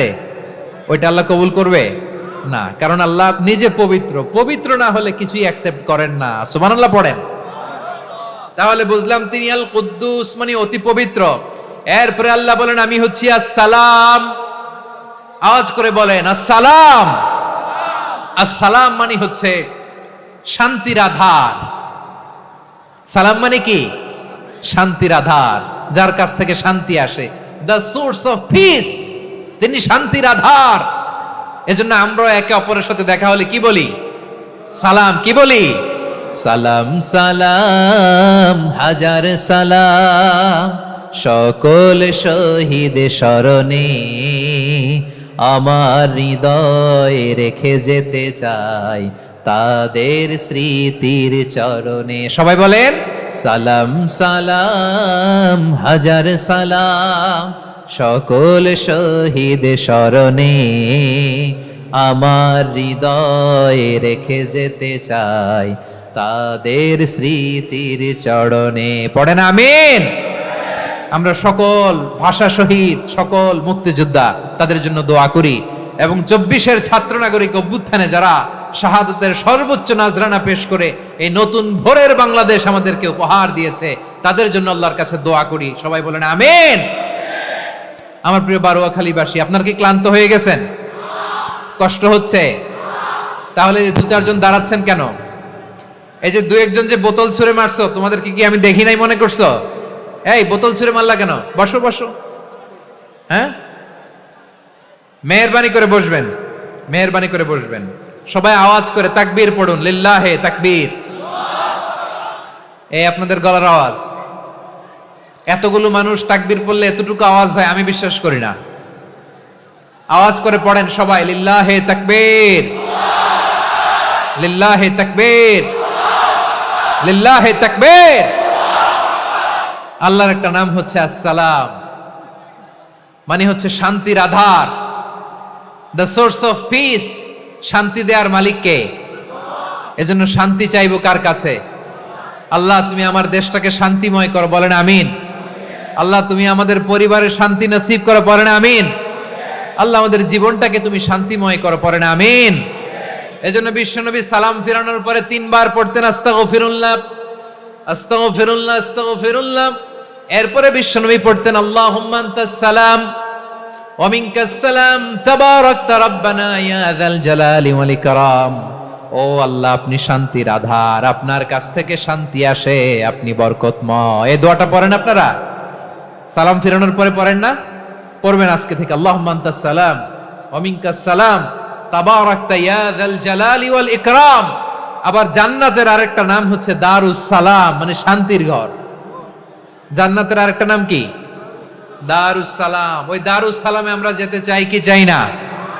আমরা ওই জান্নাতের অধিবাসী হতে চাই কি চাই না?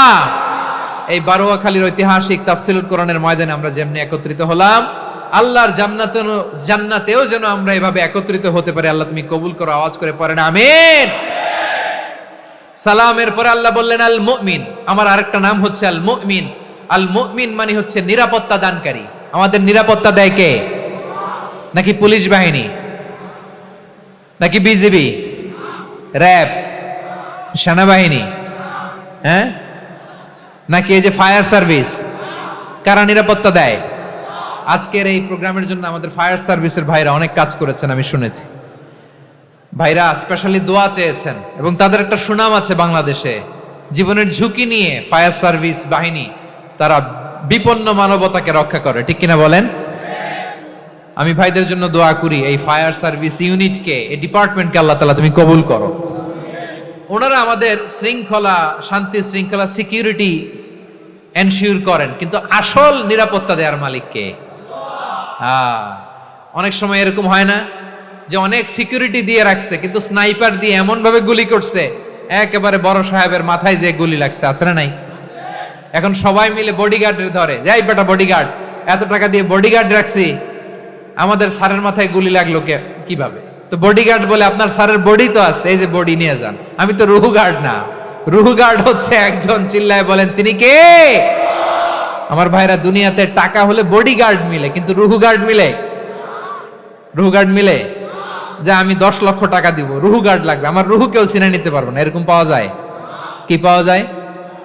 হ্যাঁ, বডিগার্ড পাওয়া যায়, রুহু গার্ড পাওয়া যায় না। ওই রুহের নিরাপত্তা দেয় কে?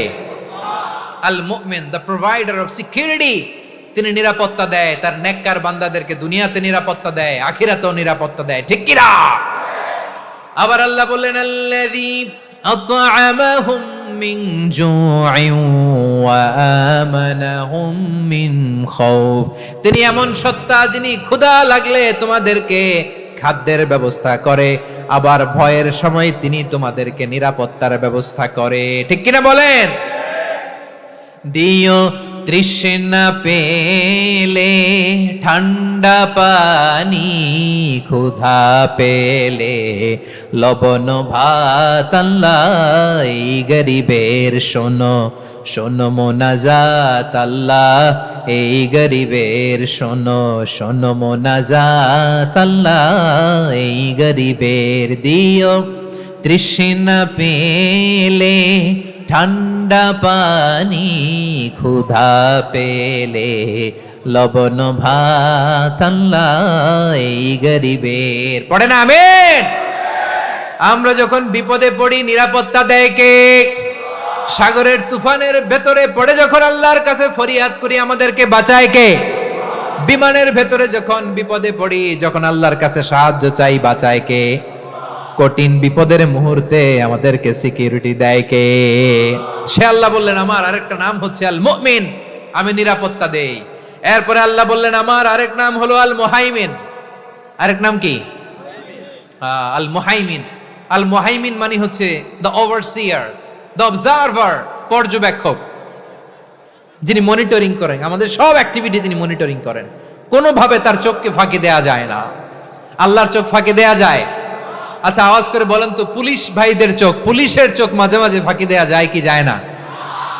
সেনাবাহিনীর চোখ, র্যাবের চোখ, ইনকাম ট্যাক্স অফিসারের চোখ, দুর্নীতি দমন কমিশনারের চোখ, কিন্তু আল্লাহর চোখ? আল্লাহর চোখকে কশ্চিন কালেও কখনো ফাঁকি দেয়া যাবে? যেখানেই যান, ঘরের ভেতরে ঢুকে জানলা লাগিয়ে দরজাটা লক করে যদি অন্যায় করেন, পাপ করেন, দুনিয়ার কোন চোখ দেখে নাই, দেখেছে কে? পর্দার আড়ালে যে যদি পাপ করেন, দেখে নাই, দেখেছে কে? গহীন সাগর তলে ঢুকেও যদি অন্যায় করেন, কেউ দেখে না, সেটা দেখেন কে? আপনি কি ভাবছেন আটলান্টিক মহাসাগরের ভিতরে চলে গেলে তার আল্লাহ দেখবে না?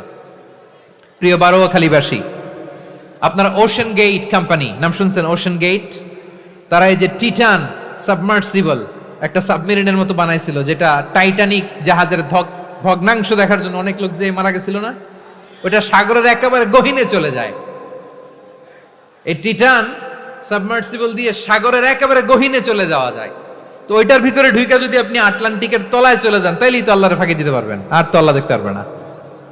পারবে না? সাগরের অতল গহ্বরে চলে গেল, পাহাড়ের সুরঙ্গের ভেতরে ঢুকে গেল, মহাকাশ স্টেশন পাড়ি দিয়ে মঙ্গলে পাড়ি জমালেও আমার আল্লাহর চোখ কশ্চিন কালেও ফাঁকি দেয়া যাবে?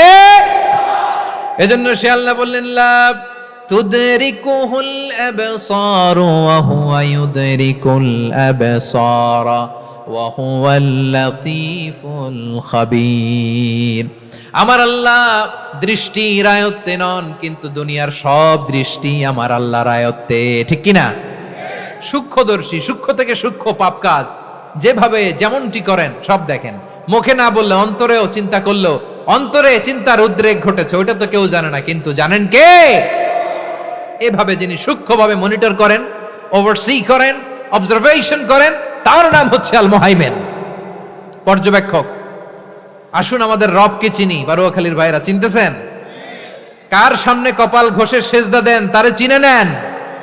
কার সামনে ফরিয়াদের 2 হাত উঠে কাঁদেন, 2 হাত তুলে রোনাজারি করেন, তাকে জেনে নেন। তিনি হচ্ছেন আল মুহাইমিন। দ্য অবজারভার, পর্যবেক্ষক। কেউ যেটা দেখে না সেটা দেখেন কে? এরপরে আল্লাহ বললেন আমার আরেকটা নাম হলো আল আজিজ। আল আজিজ মানে মহাপরাক্রমশালী, মহাশক্তিধর। আল আজিজ, দ্য অলমাইটি, দ্য অলমাইটি, মহাশক্তিধর, মহাপরাক্রমশালী, যার মোকাবেলায় কেউ টিকতে পারে না, যার সিদ্ধান্তের সামনে কেউ বাধা হয়ে দাঁড়াতে পারে না, যার ক্ষমতার সামনে পৃথিবীর সব ক্ষমতা নস্যি, তুচ্ছ, নগণ্য, অসহায়, তার নাম হচ্ছে আল আজিজ। সুবহানাল্লাহ পড়বেন না?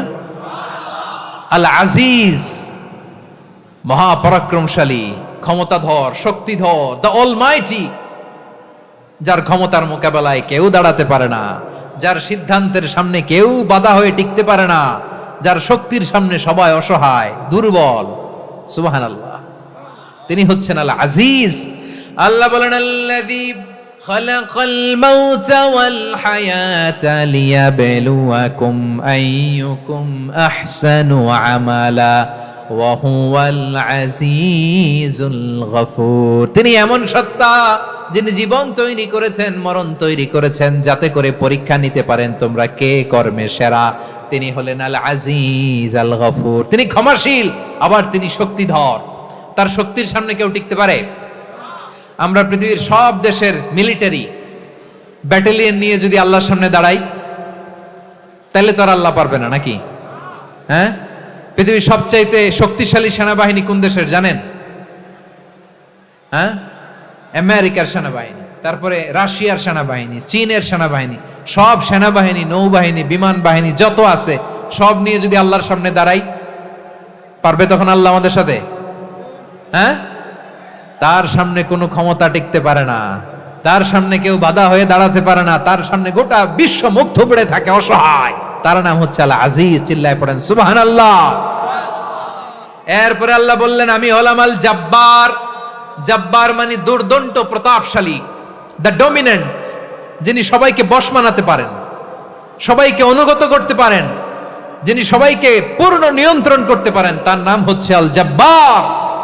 আল্লাহ বলেন হুয়াল কাহিরু ফাওকা ইবাদিহি ওয়া হুয়াল হাকীমুল খাবীর। কাহিরু ফাওকা ইবাদি, তিনি বান্দাদের উপর কাহের, একচ্ছত্র নিয়ন্ত্রণকারী। তিনি যেমন চান তেমন ভাবে বশ মানাতে পারেন সবাইকে। তিনি হচ্ছেন আল জব্বার। তিনি কি? বিশ্বনবী ফরমান ইয়াখুদুল জব্বারু ইয়াউমাল কিয়ামাতি সামাওয়াতিহি ওয়া আরবাহু বিয়াদিহি। রব্বুল আলামিন কিয়ামতের দিন 7 আসমান 7 জমিন হাতের মুঠোয় নিয়ে এরকম ধরবেন। সুবহানাল্লাহ পড়েন। 7 আকাশ 7 জমিন আল্লাহর হাতের মুঠোয়। আমি যেরকম হাতের মুঠা করছি এরকম নাকি? না, যেমনটি আল্লাহর শানে খাটে ঠিক তেমন। সুবহানাল্লাহ বলেন। আল্লাহর সাথে কারো তুলনা হয়?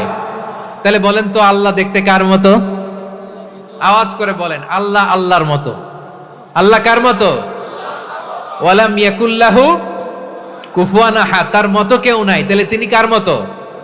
তার মতো। আওয়াজ করে বলেন বারুয়াখালী, তিনি কার মতো? তার মতো। আল্লাহ তাআলা 7 আকাশ 7 জমিনকে হাতের মুঠোয় নিবেন, মুঠোয় নিয়ে বলবেন আনাল জব্বার। আরে আমি তো জব্বার। আইনাল জব্বারুন। দুনিয়ার স্বৈরাচারী গুলো আজকে কোথায়? দুনিয়ার জালিম গুলো কোথায়?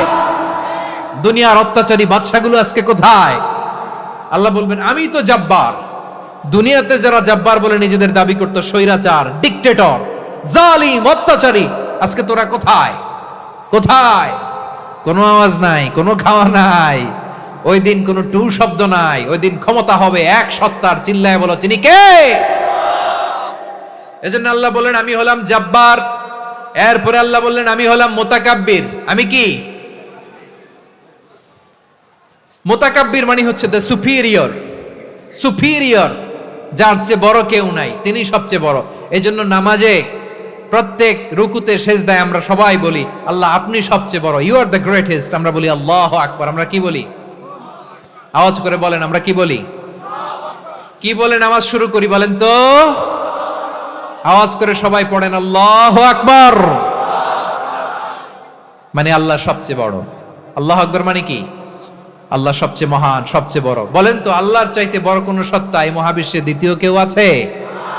এজন্য আল্লাহ বলেন আমি হলাম আল মুতাকাব্বির, প্রকৃত গর্ব অহংকারের মালিক। আসল গর্ব বীরত্ব অহংকারের মালিক কে? আল্লাহ ছাড়া আর কারো অহংকার সাজে না। আমাদের অহংকার সাজে? অহংকার সাজে না। আল্লাহ বলে আল কিবরিয়া উরিদাই, অহংকার আমি আল্লাহর চাদর। ওয়াল আযামাতু ইজারি, বরত্ব আমি আল্লাহর লুঙ্গি। যে অহংকার করে ওই বেয়াদব কেমন যেন আমি আল্লাহর চাদর ধরে টান মারে, আর যে আমি আল্লাহর চাদর ধরে টান মারার স্পর্ধা করে আলকাইতুহু ফিন্নার ফালা উবালি, ওরা আমি জাহান্নামে নিক্ষেপ করব, আই ডোন্ট কেয়ার, ওরা আমি জাহান্নামে ফেলি। কারণ অহংকার এটা মানুষের সাজে না, এটা সাজে কার? তিনি হচ্ছেন আল মুতাকাব্বির। আল্লাহ ডেকে বলে গোলাম কেমন করে তোর বরত্ব সাজে, অহংকার সাজে? হাল আতা আলাল ইনসানি হিনুম মিনাদ দাহরি লাম ইয়াকুন শাইআম মাযকুরা, মানুষের এমন একটা সময় ছিল সে মানুষের উল্লেখ করার মতো তার জীবনে কিছুই ছিল না। আমাদের জীবনে একটা সময় ছিল উল্লেখ করার মতো আমরা কিছুই ছিলাম না। বলেন তো, আমাদের মায়ের পেটে যখন আমরা ছিলাম প্রথম আমাদের সাইজ এত ছোট ছিল, এক ফোঁটা পানি, নাপাক পানি, মাইক্রোস্কোপ দিয়েও তো আপনার হদিস খুঁজে পাওয়া যায় না। তা আপনার অহংকার আসে কোত্থেকে? আপনার বাবার পিঠ থেকে যখন মায়ের জরায়ুর ভেতরে যে আপনি পড়লেন, আপনি এত তুচ্ছ, আমরা এত তুচ্ছ নগণ্য ছিলাম, মাইক্রোস্কোপ দিয়েও আমাকে খুঁজে পাওয়া যায় না, সেই আমি অহংকার করি। মায়ের পেটে 8 মাস 9 মাস তিলে তিলে আমাকে বড় হওয়ার তৌফিক দিলেন কে? দুনিয়াতে আসার পরে হায়রে দাঁত নাই, হাড্ডি চাবাইতে পারি না, ঠিক কিনা? আচ্ছা বারোখালীবাসী, আপনাদের ঘরে যাদের 6 মাস 4 মাসের বাচ্চা আছে, ওরা গরুর হাড্ডি খাইতে পারে? হ্যাঁ। তারপর হাঁসের হাড্ডি, মুরগির হাড্ডি চাবাতে তো খুব ভালো লাগে, তো এগুলো চাবাতে পারে?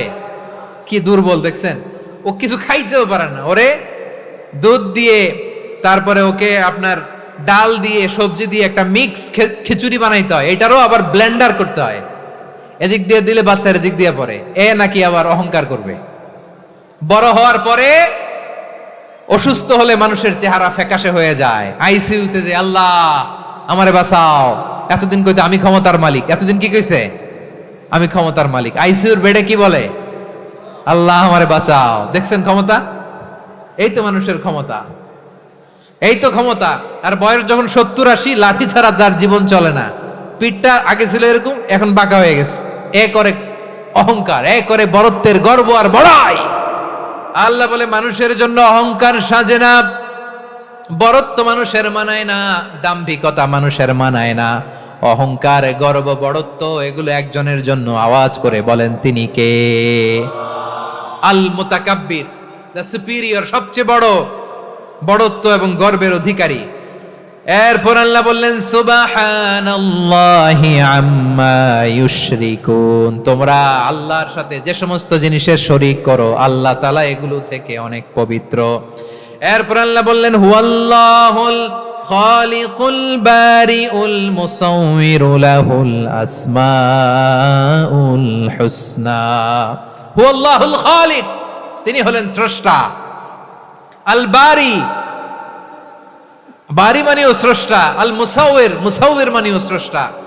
তিনটাই আল্লাহর সৃষ্টি সংক্রান্ত, কিন্তু তিনটা তিন রকম। আল খালিক মানে স্বাভাবিক স্রষ্টা, সৃষ্টির প্ল্যান করে যিনি, আদেশ করেন যিনি। আল বারি মানে কোন নমুনা ছাড়া যিনি কিছু নির্মাণ করতে পারেন, ওই স্রষ্টা। সুবহানাল্লাহ বলেন। 3 নম্বরে আল মুসাউবির, যিনি ফ্যাশনার, ডিজাইনার, দ্য শেপার, যিনি আকৃতি দান করেন মানুষের, তিনি হচ্ছেন আল মুসাউবির। 1 নম্বরে আল্লাহ হলেন খালিক, আমাদের স্রষ্টা। আওয়াজ করে বলুন তো আমার ভাইয়েরা, আমাদেরকে সৃষ্টি করেছেন কে? এই সৃষ্টি করার জন্য আল্লাহর কি অনেক কষ্ট হয়েছে নাকি? অনেক সময় দেয়া লেগেছে নাকি? আমার আল্লাহর ঘাম ঝরেছে নাকি? আল্লাহ বলে না রে গোলাম, তোদের মতো আমার সময় লাগে না, কষ্ট হয় না। আমি কোন বলতে দেরি হয়, ফায়াকুন হতে দেরি হয় না। সুবহানাল্লাহ। ইন্নামা আমরুহু ইযা আরাদা শাইআন আন ইয়াকুলা লাহু কুন ফায়াকুন। আল্লাহর যখন কিছু করার ইচ্ছা জাগে, ইচ্ছা করেন, তিনি বলেন হও, মুহূর্তেই হয়ে যায়। হও, বি ইট ওয়াজ, বি ইট ওয়াজ। হও, হও বলতে দেরি, হতে দেরি হয় আওয়াজ করে বলেন, হও বলতে দেরি, কিন্তু হতে দেরি হয়, হও হয়ে যায়, কোনো দেরি নেই। তার মানে আল্লাহর হও বলা লাগে না, হও বলা লাগে না। এটা আমাদেরকে বুঝানোর জন্য আল্লাহ বলেছেন যে আমি কোন বললে হয়ে যায়, তাই বলে কোন বলারও মুখাপেক্ষী আমি নই। সুবহানাল্লাহ পড়বেন না? কেমন রবের গোলাম আমরা! আল্লাহ খালিক শব্দের কথা কোরআনের অনেক আয়াতে বলেছেন, ইন্নী খালিকুম বাশারাম মিন তিন, আমি মানুষকে কাদা দিয়ে মাটি দিয়ে তৈরি করেছি, আমি হলাম খালিক, স্রষ্টা। আল খালিক, দ্য ক্রিয়েটর, যিনি সৃষ্টি করেন, সৃষ্টির আদেশ দেন। এরপরে আল্লাহ বলেন আমি হলাম আল বারি। আমরা বলি না বারি তাআলা, বারে তাআলা বলি না আমরা, এটা আল্লাহর একটা নাম। আল বারি মানে যিনি পূর্বের কোনো নমুনা ছাড়া নতুন করে উদ্ভাবন করতে পারেন। সুবহানাল্লাহ বলেন। আচ্ছা, দুনিয়াতে আমরা কিছু বানাতে হলে পূর্বের নমুনা দেখার দরকার আছে না নাই? তো আগের একটা নমুনা দেখে আমাদেরকে বানাইছে, তাই না? আমাদেরকে বানানোর আগে আল্লাহর কাছে কোনো নমুনা ছিল না, অস্তিত্বহীন থেকে তিনি আমাদেরকে অস্তিত্বে এনেছেন। নমুনা ছাড়া যিনি কিছু তৈরি করতে পারেন তাকে আরবিতে বলে আল বারি, দ্য ইনভেন্টর, উদ্ভাবক। কিছুই ছিল না, ওইটা থেকে যিনি তৈরি করেন তিনি বারি। ফাতুবু ইলা বারিইকুম, তোমাদের ওই রবের কাছে ফিরে যাও। তাহলে সৃষ্টি সংক্রান্ত আল্লাহর এক নম্বর নাম আল খালিক। আওয়াজ করে বলেন আল খালিক। দুই নম্বরে আল বারি, আওয়াজ করে বলেন আল বারি। তিন নম্বরে আল্লাহ বললেন আমি হলাম আল মুসাওয়ির, আমি আকৃতি দানকারী, the fashioner, the designer, the shaper. Allah তাআলা আমাদের আকৃতি দান করেন। আমাদের দেহাবয়বের আকৃতি দান করেছেন কে? আমাদের কেউ সাদা, কেউ শ্যামলা, কেউ ফর্সা, কেউ লম্বা, কেউ খাটো, কেউ বেটে, কেউ মোটা, আছে না নাই? আমাদের কেউ নারী, আমাদের কেউ পুরুষ, আবার আমাদের কেউ হিজড়া। এটা বানালেন কে? আওয়াজ করে বলুন তো, এই ডিসিশন মেকিংটা করেছেন কে? এর নাম হচ্ছে আল মুসাওয়ির, the designer, the fashioner, the shaper. তিনি শেপ দেন। মায়ের পেটে থাকতে আমাদের কার কণ্ঠস্বর কেমন হবে, কার ডিএনএ, আমাদের দেহে যে সেলের মধ্যে যে ডিএনএ থাকে, ডাইঅক্সিরিবোনিউক্লিক অ্যাসিড, এটা দিয়ে আমাদের ফিচারগুলো ডিফাইন হয়। এটা কার কণ্ঠ কেমন, কার চেহারা কেমন, কার স্কিন কালার কেমন, এটা ডিসাইড করেছেন কে? আওয়াজ করে বলেন কে? সে আল্লাহ বলছেন হুয়াল্লাযী ইউসাউইরুকুম ফিল আরহামি কাইফা ইয়াশা লা ইলাহা ইল্লা হুয়াল আজিজুল হাকীম। তিনি এমন সত্তা যিনি মায়ের পেটে থাকতেই তোমাদের চেহারার আকৃতি দিয়েছেন, যেমন চেয়েছেন তেমন দিয়েছেন। তিনি কে? আপনার চেহারার ডিজাইন করছে কে? আমারটা ডিজাইন করছে কে? নাকি আমরা করছি? এই ক্ষমতা আল্লাহ আমাদের হাতে দিছে, নিজের হাতে রেখে দিছে। সুবহানাল্লাহ পড়েন। আবার সূরা ইনফিতারে আল্লাহ বলছেন আল্লাযী খালাকাকা ফাসাওয়াকা ফাআদালাকা ফি আইয়ি সূরাতিন মা শাআ রাক্কাবাক। তিনি এমন সত্তা যিনি তোমাদের সৃষ্টি করেছেন, এই সৃষ্টিকে সুবিন্যস্ত করেছেন, সুষম করেছেন, যেমন চেয়েছেন তেমন আকৃতিতে তোমাদেরকে তিনি দুনিয়ায় পাঠিয়েছেন। সুবহানাল্লাহ। তাহলে আকৃতি দান করেন কে? আল্লাহর এই নামটা হচ্ছে আল মুসাওয়ির, মানে আকৃতি দানকারী। প্রিয় ভাইয়েরা, আকৃতি দেওয়া আমাদের কাজ না, আকৃতি দেন আল্লাহ। এজন্য কারো আকৃতি নিয়ে কখনো বাজে মন্তব্য করা যাবে? আমার বড়ুয়াখালীর ভাইয়েরা আওয়াজ করে আমার সাথে বলুন, কারো আকৃতি নিয়ে বাজে মন্তব্য করবেন? কমেন্টে সরাসরি কাউরে বলবেন তুই লম্বুর ঘরের লম্বু, তুই মোটুর ঘরের মোটু, তুই চিকনার ঘরের চিকনা, তোর নাক চ্যাপটা, তুই খাটো, তুই এইটা সেইটা বলবেন? কথা কয় না, বলবেন? কারো আকৃতি নিয়ে ব্যঙ্গ করা যাবে? এটার ইংরেজিতে বলে বডি শেমিং। কি বলে? Body shaming. এটা হারাম। আমার কলিজার টুকরা বারুয়াখালীর নবাবগঞ্জের যুবক ভাইয়েরা, খবরদার, কোশ্চিনকালেও আমরা কারো দেহের আকৃতি নিয়ে, বডি শেপ নিয়ে মন্দ কথা, বাজে কমেন্টস করব? কারণ এই আকৃতিটা দিয়েছে কে? আচ্ছা, ও যে শ্যামলা, ওরে শ্যামলা বানালো কে? আর এই লোক যে ফর্সা, এরে ফর্সা বানালো কে? একজন লম্বা, কে বানালো? আরেকজন খাটো, কে বানালো? তো লম্বা বানাইছে আল্লাহ, বেটে বানাইছে আল্লাহ। ওরে যদি বেটে বলেন, গালিটা কি ওর কাছে যায় না? যায়, যে ওরে বেটে বানাইছে তারে দেয়া হয় গালি। কথা বুঝতেছেন? কারো আকৃতি নিয়ে যদি আপনি ব্যঙ্গ করেন তাহলে যে যে সত্তা এই আকৃতি দিয়েছে তাকে ব্যঙ্গ করা হয়। কেউ খাটো হওয়ার জন্য ওরা যদি আপনি খাটু বলেন, ওকে বলেন নাই, যে সত্তা তাকে খাটো বানিয়েছে তাকে বলেছেন আপনি। তাহলে কারো আকৃতি নিয়ে ব্যঙ্গ করবেন? করবেন? কশ্চিন কালেও যেন আমরা না করি প্রিয় ভাইরা। আম্মাজান আয়েশা রাদিয়াল্লাহু তাআলা আনহা, আমাদের প্রিয় আম্মাজান, বিষ্ণু ইসা ইসলামের প্রিয়তমা স্ত্রী, উনি বিষ্ণু ইসা ইসলামের আরেক স্ত্রী, ওনার নাম হচ্ছে সাফিয়া, উনিও আমাদের আম্মাজান। ওনার ব্যাপারে একটা কথা বলতে যে একটা কথা বলেছিলেন, রাসূল সাল্লাল্লাহু আলাইহি ওয়াসাল্লাম এটা পছন্দ করেননি। উনি বললেন যে আপনার স্ত্রী এমন এমন, সরাসরি বলেন না, ইঙ্গিত দিয়ে। নারীদের মধ্যে মানবিক কারণে জেলাসি একটু থাকে, এটা স্বাভাবিক, এটা থেকে নবীর স্ত্রীরাও মুক্ত ছিলেন না, এটা থাকবে। তো তিনি বলেছিলেন যে আপনার অমুক স্ত্রী কাদা ওয়া কাদা, সফিয়া তো এমন এমন, তা আনি কসিরা, এটা দিয়ে বুঝিয়েছিলেন একটু খাটো, একটু স্থূলাকৃতির, একটু মোটা ছিলেন, উনি খাটো ছিলেন। ইঙ্গিত করে যখন রাসূল সাল্লাল্লাহু আলাইহি ওয়াসাল্লামকে এটা বললেন, রাসূল সাল্লাল্লাহু আলাইহি ওয়াসাল্লাম এটা পছন্দ করলেন না। আল্লাহ রাসূল বললেন, আয়েশা তুমি এটা কি বললে? এমন কথা তো তোমার কাছ থেকে আশা করি নাই, তুমি আমার আরেক বিবির ব্যাপারে এমন কথা বললে।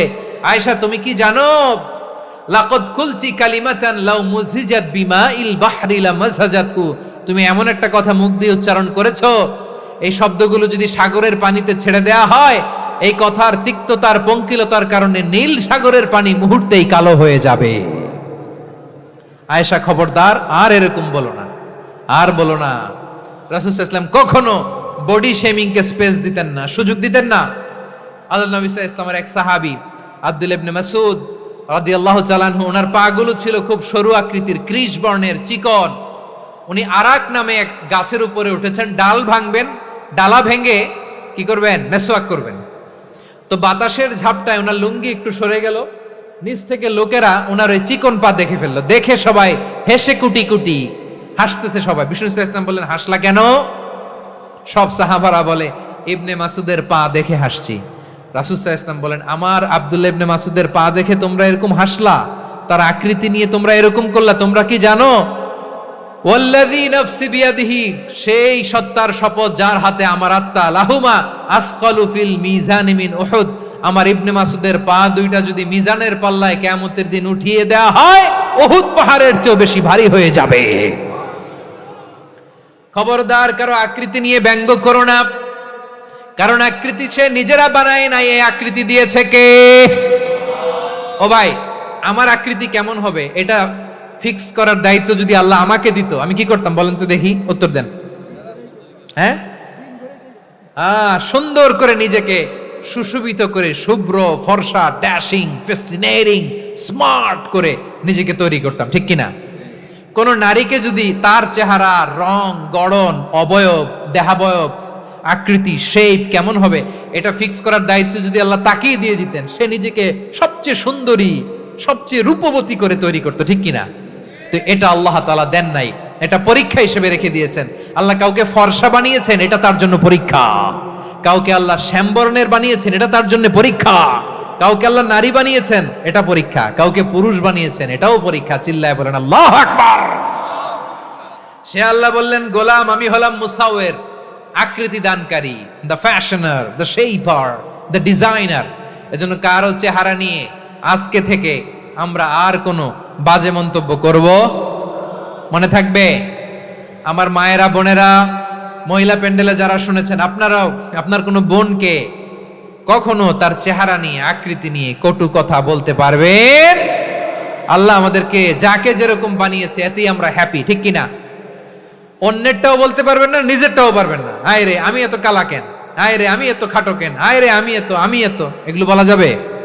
এটা আমাদের একটা বড় আকীদার সাথে কন্ট্রাডিক্ট করে। সেটা হচ্ছে আর রিদা বিল কাদা, বিশ্বাসীরা আল্লাহ যেটা আমাদের জন্য কাদা ফয়সালা করেছেন এটাতে রাদি থাকে, সন্তুষ্ট থাকে, ঠিক কিনা বলেন? আর যদি আপনি কমপ্লেইন করেন তাহলে আপনার অসন্তোষ আপনি প্রকাশ করলেন। নারী হয়ে আপনি খুশি হবেন, আপনি পুরুষ তো এতেই খুশি হবেন। এখন পশ্চিমা বিশ্ব থেকে একটা রোগ বেরোইছে, এটারে জেন্ডার ডিসফোরিয়া বলে। নারী হয়ে সে খুশি না, সে পুরুষ হতে চায়, এরকম আছে না নাই? পুরুষ, দিব্যি পুরুষ, সুস্থ পুরুষ, পুরুষ হয়ে হ্যাপি না, সে নারী হতে চায়। শরীফ হতে শরীফার গল্প আপনারা শোনেন নাই? এগুলোর সাথে ইসলামের কোনো সম্পর্ক। তাহলে আমাদের আকৃতি দেয় কে? চিল্লায় বলেন। আমার শেপ কিরকম, নিজের শেপ নিয়ে কমপ্লেন করবেন? অন্যের বডি শেপ নিয়ে আর কোনোদিন বডি শেমিং করবেন? যদি করেন, গালিটা কি তাকে দেয়া হলো নাকি আমার রবকে দেয়া হলো? এরপর আল্লাহ বললেন লাহুল আসমাউল হুসনা, 14টা 13টা বলে ফেলছে আরেকটা। আল্লাহর এরকম অনেক সুন্দর সুন্দর নাম আছে। ইউসাব্বিহু লাহু মা ফিস সামাওয়াতি ওয়াল আরদি ওয়া হুয়াল আজিজুল হাকীম। আকাশ জমিনে যা কিছু আছে সব কিছু তাসবিহ পড়ে একজনের, তিনি কে? সাব্বাহা লিল্লাহি মা ফিস সামাওয়াতি ওয়াল আরদি ওয়া হুয়াল আজিজুল হাকীম। আকাশে জমিনে যেখানেই যেটা থাক না, তাসবিহ পড়ে কার? জিকির করে কার? কিন্তু এই জিকিরের ভাষা আমরা বুঝি না। আপনারা কি জানেন এই যে মাউন্ট এভারেস্ট, এটাও জিকির করে কার? আমাদের বান্দরবানের যে চিম্বুক পাহাড়, জিকির করে কার? আমাদের ময়মনসিংহের গারো পাহাড়, জিকির করে কার? এই যে বারুয়াখালীর বিশাল বিশাল গাছগুলো, বৃক্ষরাজি, এগুলো জিকির করে কার? সাগরের অতল গহ্বরে মৎস্যকুল, জিকির করে কার? আকাশে ভেসে বেড়ানো পাখিগুলো, জিকির করে কার? পাখিরা যায় উড়ে যায় আকাশের ওই নীলিমায়, নদীরা যায় ছুটে যায় সাগরের ওই মোহনায়। পাখ পাখালি আর সাগরে নদী, পাখ পাখালি আর সাগর নদী কার গুণগান গায়। আল্লাহু আল্লাহ আল্লাহু আল্লাহ, আল্লাহর গুণগান গায়। সবাই পড়েন আল্লাহু আল্লাহ আল্লাহু আল্লাহ, আল্লাহর গুণগান গায়। সুবহানাল্লাহ পড়েন। চোখে আমরা যা দেখি সব গুণগান গায় কার?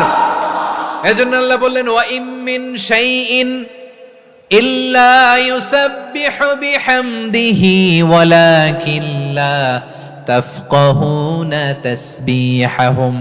নবমণ্ডল, ভূমণ্ডল, আকাশে কিংবা জমিনে যেখানেই যেটা থাক না সব আল্লাহর তাসবিহ পড়ে, কিন্তু সে তাসবির ভাষা তোমরা বোঝো না, ঠিক কি না? তাদেরও তাসবির ভাষা আছে। পাখিগুলো তাদের ভাষায় আল্লাহর জিকির করে, পাহাড় তাদের ভাষায় আল্লাহর জিকির করে, সাগরগুলো জলোচ্ছ্বাসে ঢেউয়ের তালে তালে আল্লাহর জিকির করে। সুবহানাল্লাহ পড়েন।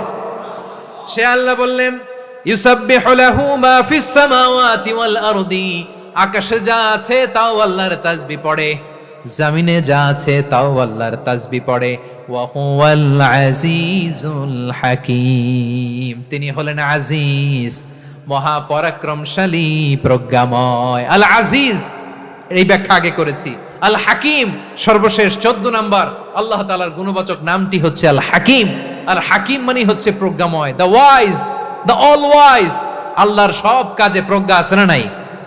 আল্লাহর চিন্তা, আল্লাহর আদেশ, আল্লাহর সৃষ্টি সবকিছু প্রজ্ঞায় পরিপূর্ণ। সুবহানাল্লাহ, কারণ তিনি আল হাকিম। আরবিতে বলে ফিআলুল হাকিমি লা ইয়াখলু আনিল হিকমা, হাকিমের কোনো কাজ হিকমত থেকে শূন্য নয়। আল্লাহ যাই বলে এর মধ্যে হিকমত আছে না নাই? আল্লাহর এই কোরআনের ভেতরেও হিকমত আছে না নাই? আল্লাহর কালামের প্রতিটি বাণী, প্রতিটি বাক্য, প্রতিটি শব্দের ভেতরে প্রজ্ঞা লুকিয়ে রেখেছে কে? আল্লাহর সৃষ্টির ভেতরেও প্রজ্ঞা আছে না নাই? অনেক কিছু আল্লাহ তৈরি করেছে, আমাদের মাথায় প্রশ্ন জাগে, হায় হায় এটা কেন আল্লাহ তৈরি করলো? এটার ভেতরেও রহস্য আছে না নাই? এজন্য বিশ্বাসীরা বলে রব্বানা মা খালাকতা হাযা বাতিলান সুবহানাকা ফাকিনা আযাবান নার।